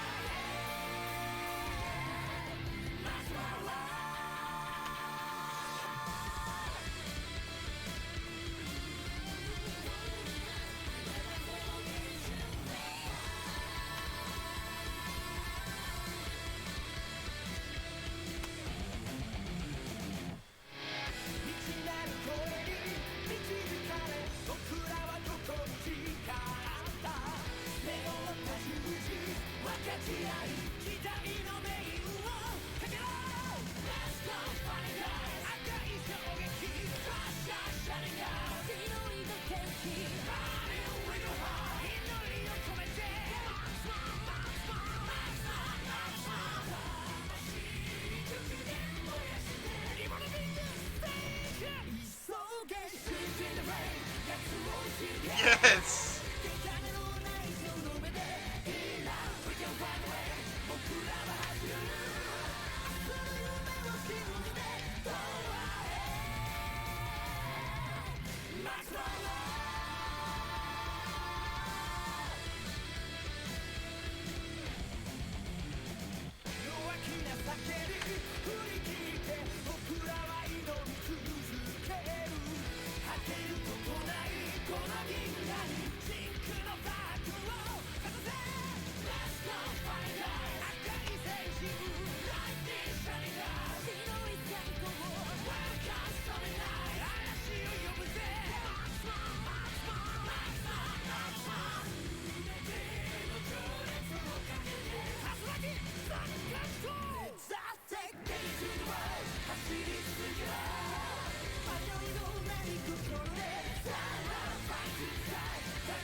Personally, having to grab new songs is not the greatest thing, but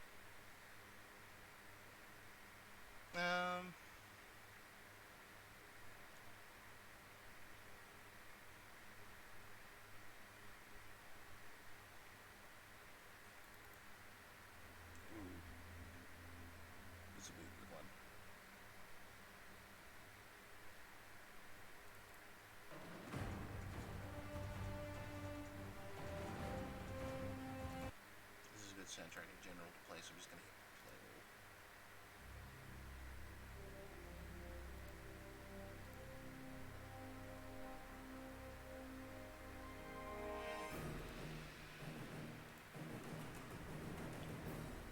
So Zealot, Juno, Sagune would be one.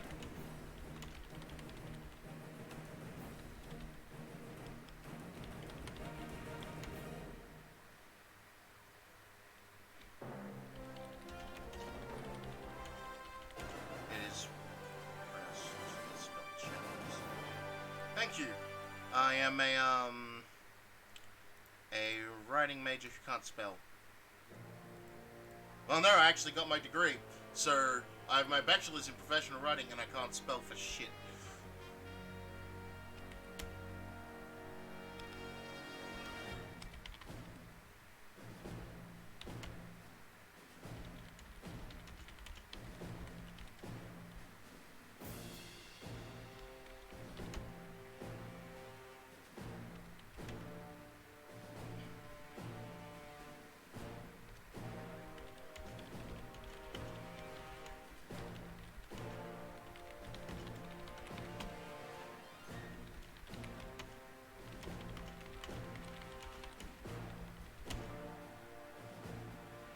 Don't worry, I can't spell either. Yes, but I don't think you have a degree in professional writing!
Okay, so Sagune, Juno, Zealot, Douglas, Percy, Cecilia, Elfin, Kath, Guinevere, Lilina, Roy, and I would say Kidna?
Kind of my mouth and hands in a slurry trying to say it. It's not a big deal. No, that's basically what I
I think I'll maybe include one more from the islands, because I'm trying to include all the people in Slider. I think I'll leave Klein off, and Thea and Shana, because while they would hate this guy for taking over, it's like also at the same time, wow, there's a lot of people who want to fucking murder Arcana right now. So the thing with Echidna is that we're kind of vague as to who the hell Echidna actually is. We imply that she could be an Etrurian noble who was, who rebelled against the mistreatment going on in the islands. Or that she could be literally the spirit of the Western Isles itself, given a human form. Or that she's just some random lady. Like, literally, there is no answer in the game, and Laram, even in the vanilla game, is like, you know, you just showed up out of nowhere, and like, you're kind of weird, because no one knows who you are, and no one, like, has any record of you existing before you came to us.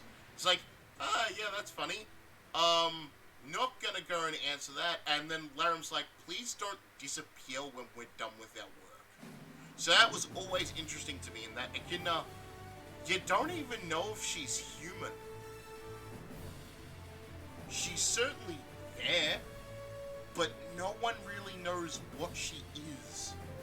So we kind of leave that very vague, like, who is she? Where did she come from? And right now she's sort of she's playing that up with Arcado. Arcado is referring to the fact that, he killed an Etrurian noblewoman and cast her into the ocean. And Echidna reminds him of her, so that's what's causing him to be like, you've returned from hell to spite me, what are you? And she's just playing along with that. But no, there is no, like, actual confirmation. She's definitely a Etrurian noble lady.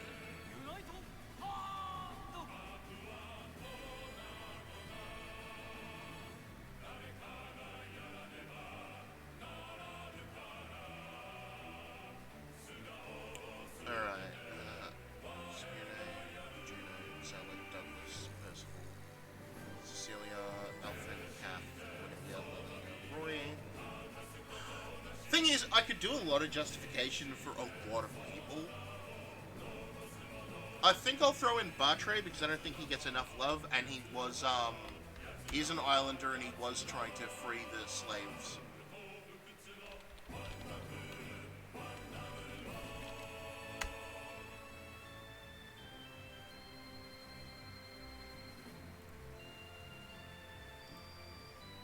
I'll check on it. It's all city.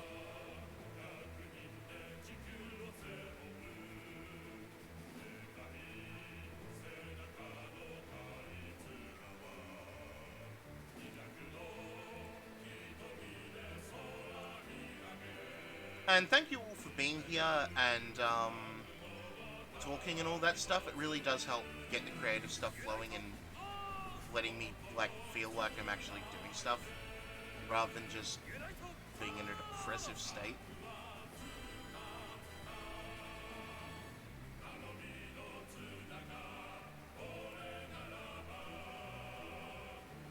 Because I don't have 3 base speed this time where I can actually double enemies.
don't have 3 days. It was Tuesday? What's Tuesday?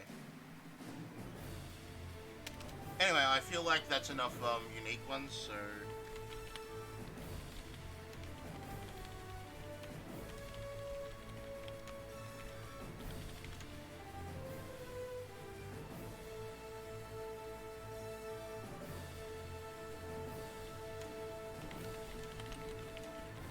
Oh, to me it was Tuesday. I get it now.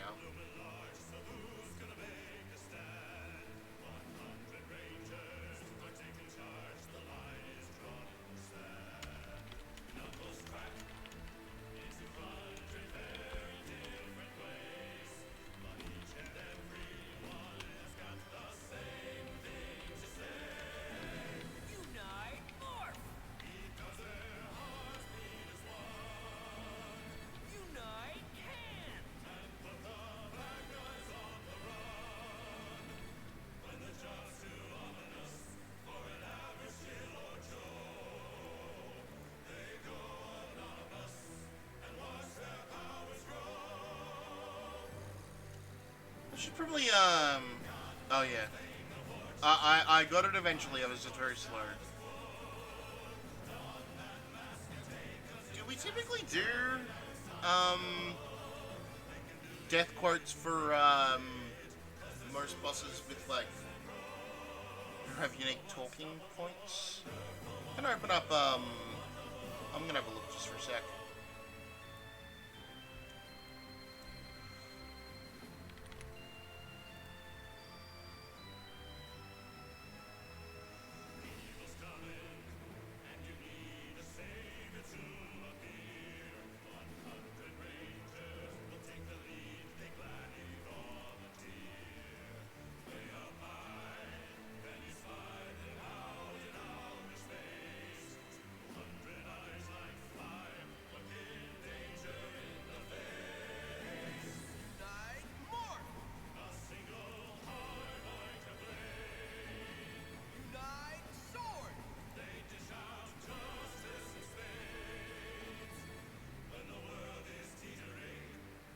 No, I don't do it for the majority of bosses.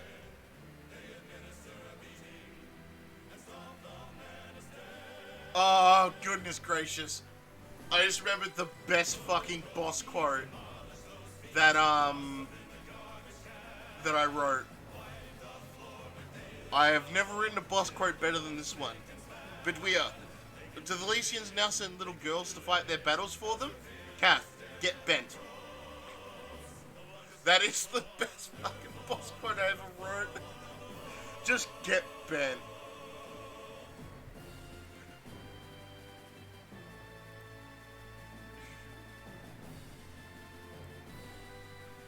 Alright, so no, I'm not going to do unique death quotes for this, guys.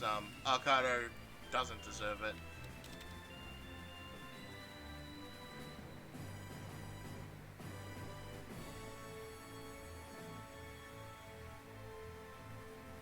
Sweet and to the point, exactly.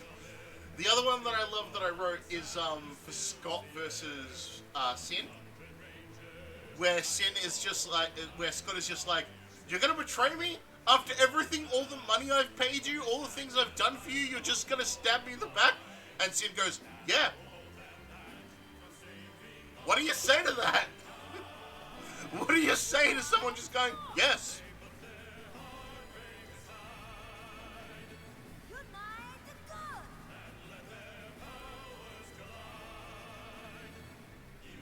Alright.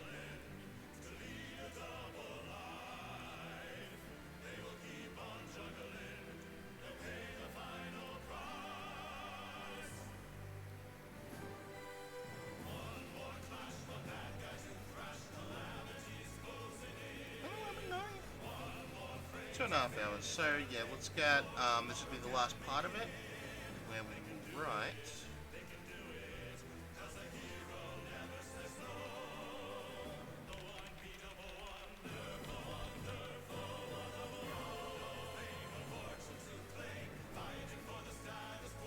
The scene where we're heading to the garden, and then the scene where we're just heading to his car.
it's Die Hard.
actually is. It's really nice. Sorry if I'm very quiet while I'm writing.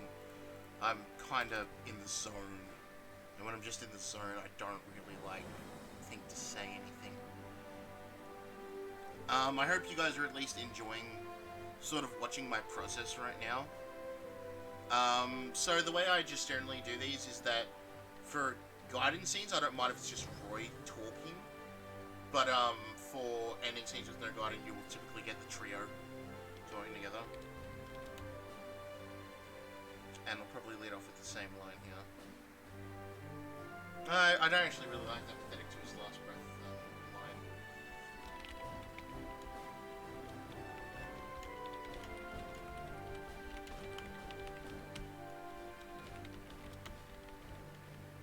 No, Lenny's not the kind to say the good riddance.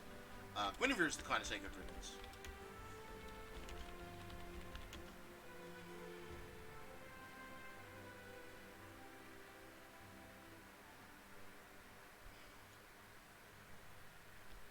No, I don't like the line in general. It doesn't feel very protagonisty.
No, it's looking mostly fine.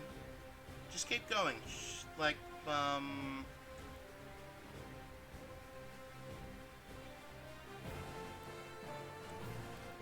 as always, this is the kind of thing that I sort of have to show to others.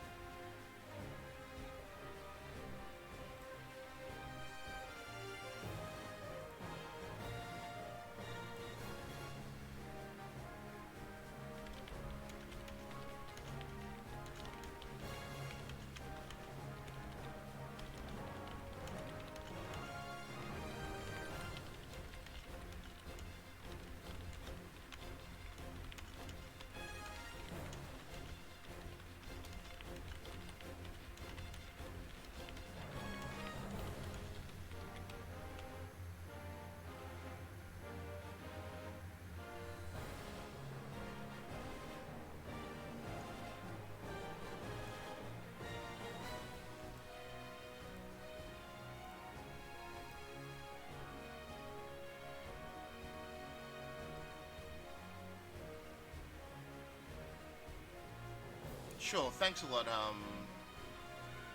Nee.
This one is a lot more lighty and fluffy, and Lilina and Guinevere teasing the shit out of Roy.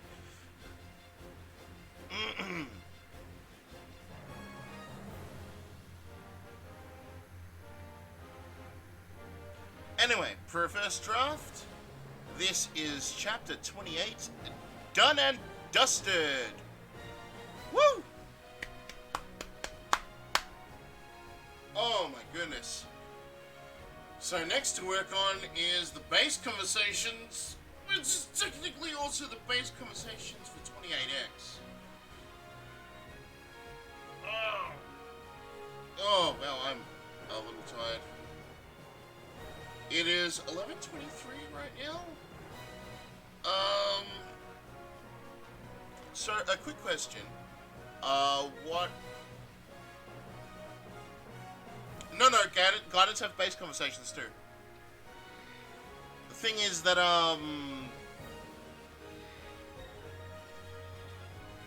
like, they're obviously, like, end of chapter, like end of arc conversations, and you want those to actually be at the end of the arc, which is going to be probably the Guardian for the majority of players, but, for those who don't, like, I don't want them to miss out because they didn't get all the divine weapons.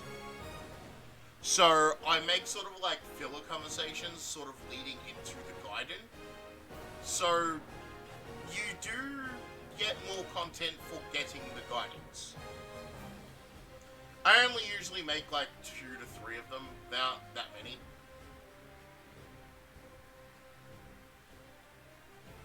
I'll actually probably just do them right now. So the way we usually do base conversations is we try to do,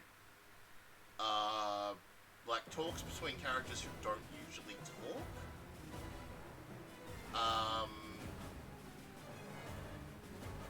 Or like they don't support, or they don't really have a connection to one another. Because we try to... What I love the most about Fire Emblem is all these different people coming together and like forming a connection and an army and all that stuff. What I kind of hate like about Fates and like is that the majority of that army is people who are joining you because now's the time that I've actually got to join you. Like, here I am, I'm your royal sibling, and here are my 2 subordinates, and here are their subordinates, and it's all just people joining, and very few characters who are, like, actually unique. There's very little army building aspect. So the thing we're trying to avoid the most with supports is, I have lovingly coined it the fuckbox support. The fuckbox support is a support list like Boars. Yeah, there's no bonds to be built.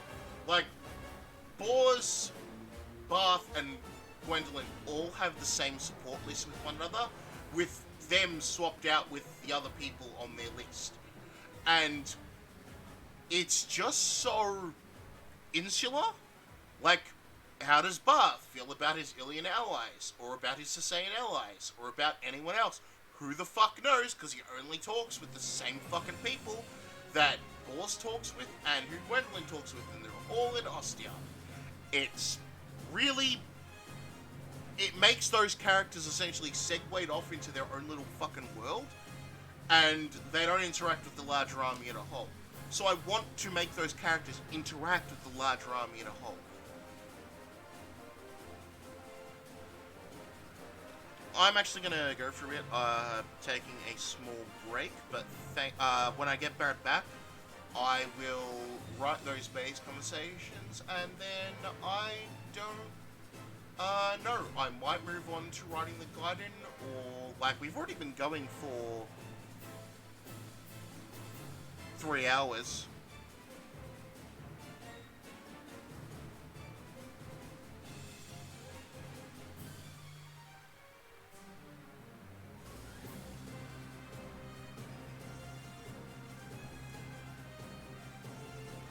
Like, so I don't know if we'll keep going from here. It's really up to you guys. We could always swap over to playing a game. I've got lots of games to play. It all depends on what you guys want to see. So, I'll be right back.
Alright, I am back. It was only a very small break, but, so I'm gonna write these sports now. These base conversations now. So, here is the question. Who the fuck's gonna talk? Because we've got a list of, all of our recruitables up till now. It's like, who the hell should, have a conversation?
You know, I was just talking about Bath, so you know what, we'll do Bath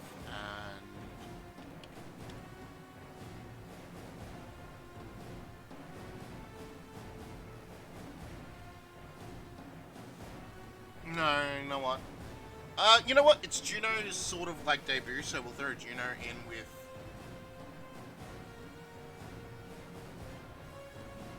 Alan. Alan's always fun to throw...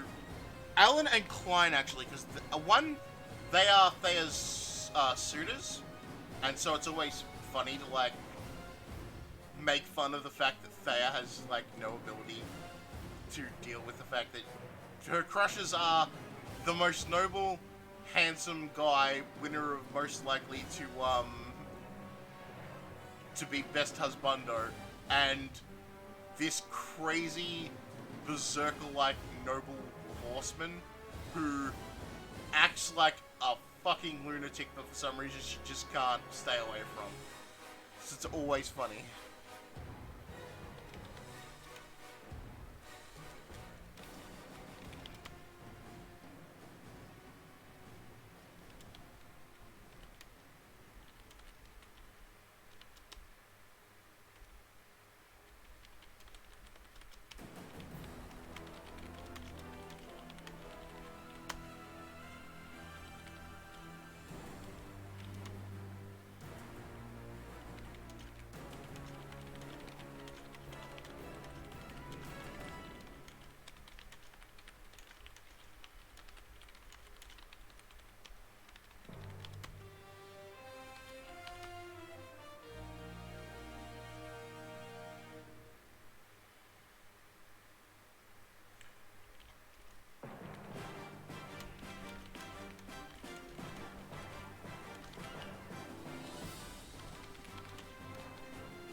Are Pegasus Knights actual knights?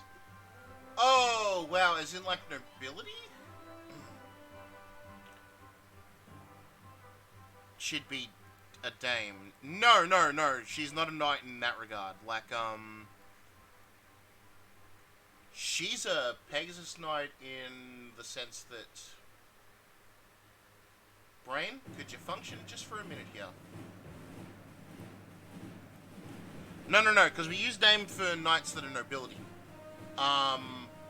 She's nobility, but she's not a knight in the same way of the chivalric knight that Alan is. So, she's not a knight in the noble titles. So yeah, she'd be a lady.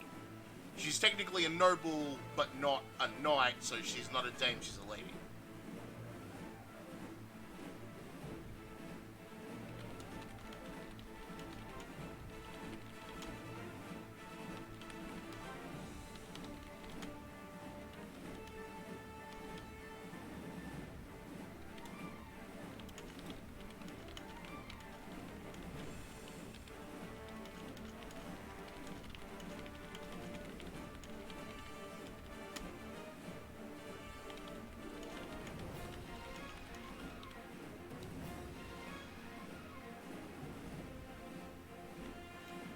Yeah, they call him Commander Zealot because he's full military title.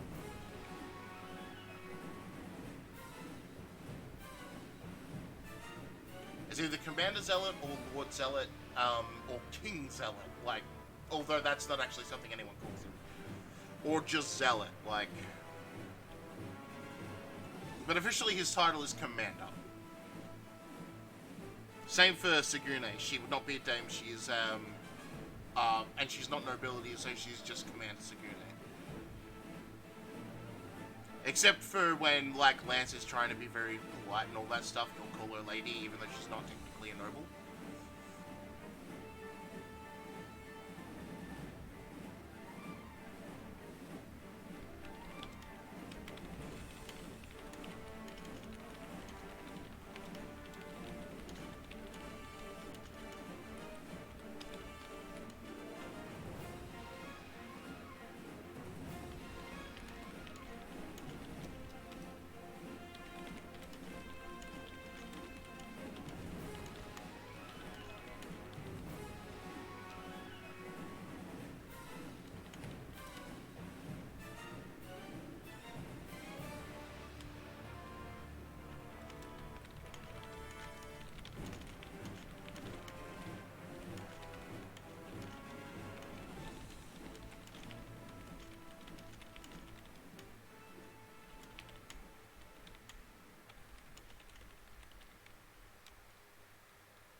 I'm not going to have any character say bro.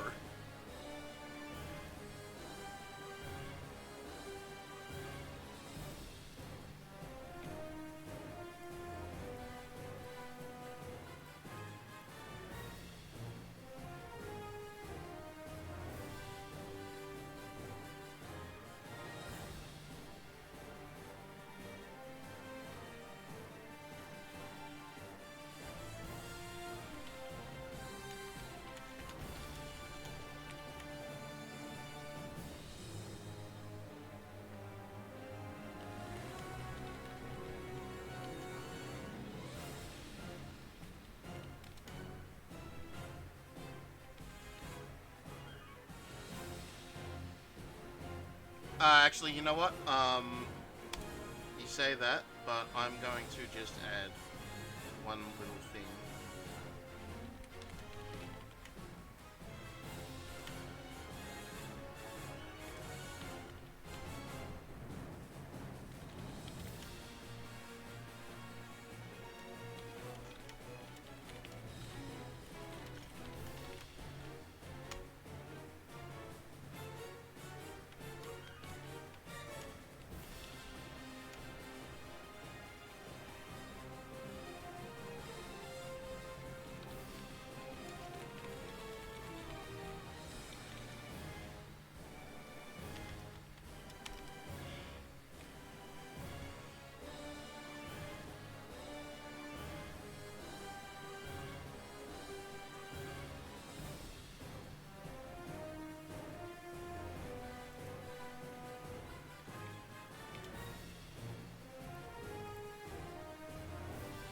yeah, I got it.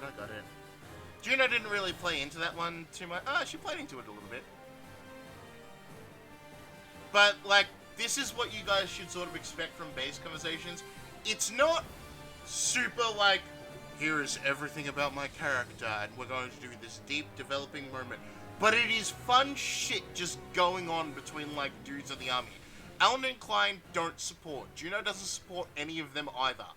Like, Thea supports all of them, but, like, she only pops up really at the end to be like, oh god, no, my two crushes are talking to my sister. My older sister. She's totally already figured this out. No. So, that's a fun thing for me. Like, that's just you do something and it's funny. It's like, this is all these are. These are just fun moments between characters. And occasionally they give items. I don't think I'll give... should I give an item for getting the guide? No. That's, that could be kind of cruel. As for this next one, we're going to actually repurpose an old conversation that I wrote that, I didn't get a chance to put here, although I could put it at the end of the next one, but, either way. No, wait, no, I already had Klein in the scene, so we'll put it at the end of the next one. We'll do Trek Dorothy. Because I always intended to do this as a sequel to one of the earlier ones that I did with Trek and Dorothy.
I've got to bring up the original Dorothy and Trek talk, because I laid out what I would be doing there, and that should be in Line's base.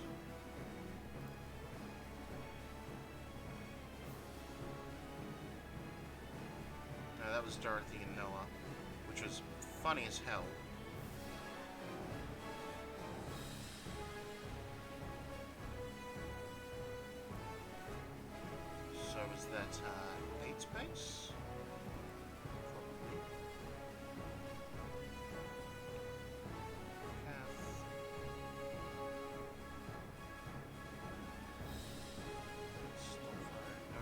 Evans.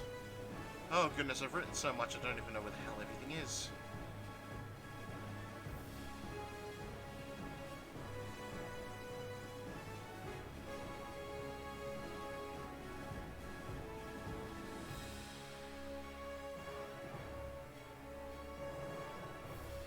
Event, future event. Trek and Dorothy stare up the sky while Dorothy attempts to primarily insurance life. He's nothing more than cynicism incarnate. Well, I haven't quite gone through that one.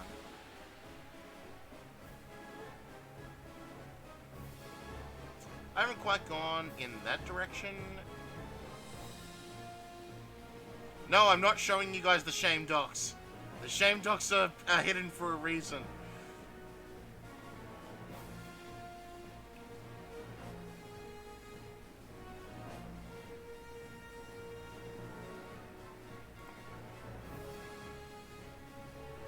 The shame docs will never be revealed.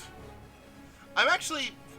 I should clarify, I actually am not super ashamed, but I like to go, my shame! Because it's hard.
Yeah, we did Ellen, Klein, and Juno with a little bit of Thea right at the end there, and we'll call this one an ending here, because I think we'll finish this one off at a later date, like a later chapter. We'll draw the conclusion of this. It's all about that Dorothy and Saul. And one more base conversation for the end of this chapter. Probably someone discussing things like, so there's, you know what, I'm gonna do one describing the scions of Baragon, because that's not really something that's actually been talked about. So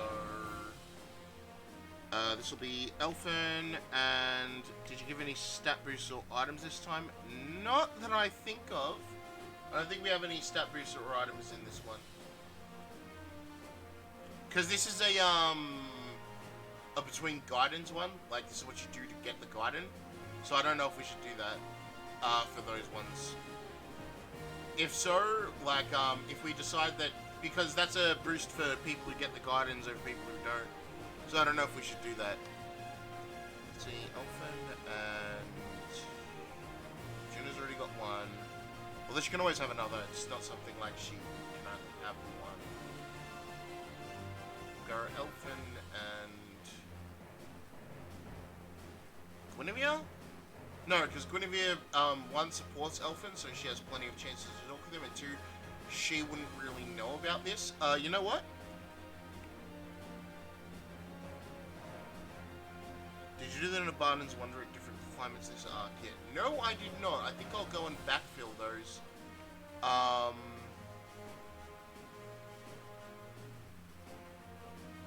You know what? Elfin Nime. Nime would know.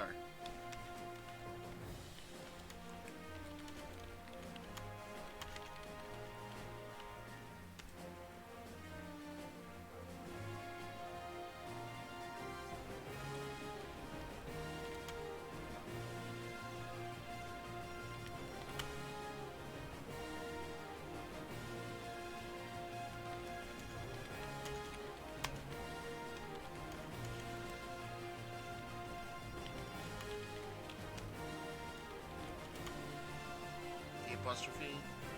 Signs variant as the apostrophe is wrong. God damn it.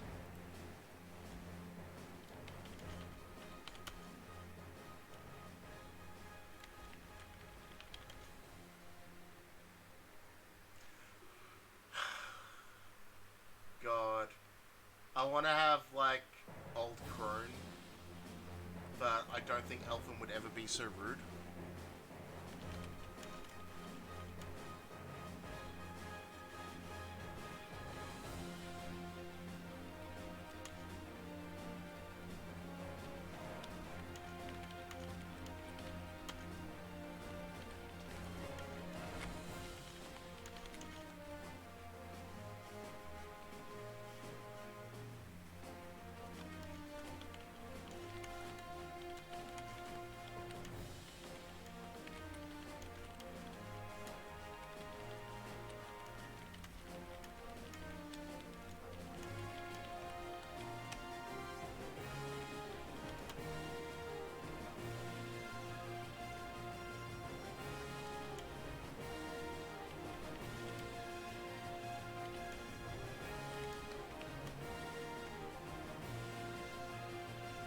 The man left his father for you without telling him. That's rude, man.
Thank you. These aren't supports though, this is just base conversations.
It's 1 AM and I slept like garbage just sent hearts on fire. Nice to see you stream again on me. Hope you do another next week and my subscription's not bumfuck to hell and back. Thank you, Plastic Rock. I will be streaming again next week at this time. Schedule permitting. I believe next week is when university starts again. So I don't know if I'll have a class on Monday or what time it'll be. But hopefully it's in the afternoon and not the morning, and if that's the case, then yeah, these streams are just going to continue going on. Thank you for coming, and I'll be finishing up very soon.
And that is that. This is all for the Gaiden. So if you get the Gaiden, you get these 3 base conversations as well. I think they're of a decent length. The opening scenes of a decent length. Not a lot of talking in the middle of the chapter, but there's a lot of boss conversations that you guys get.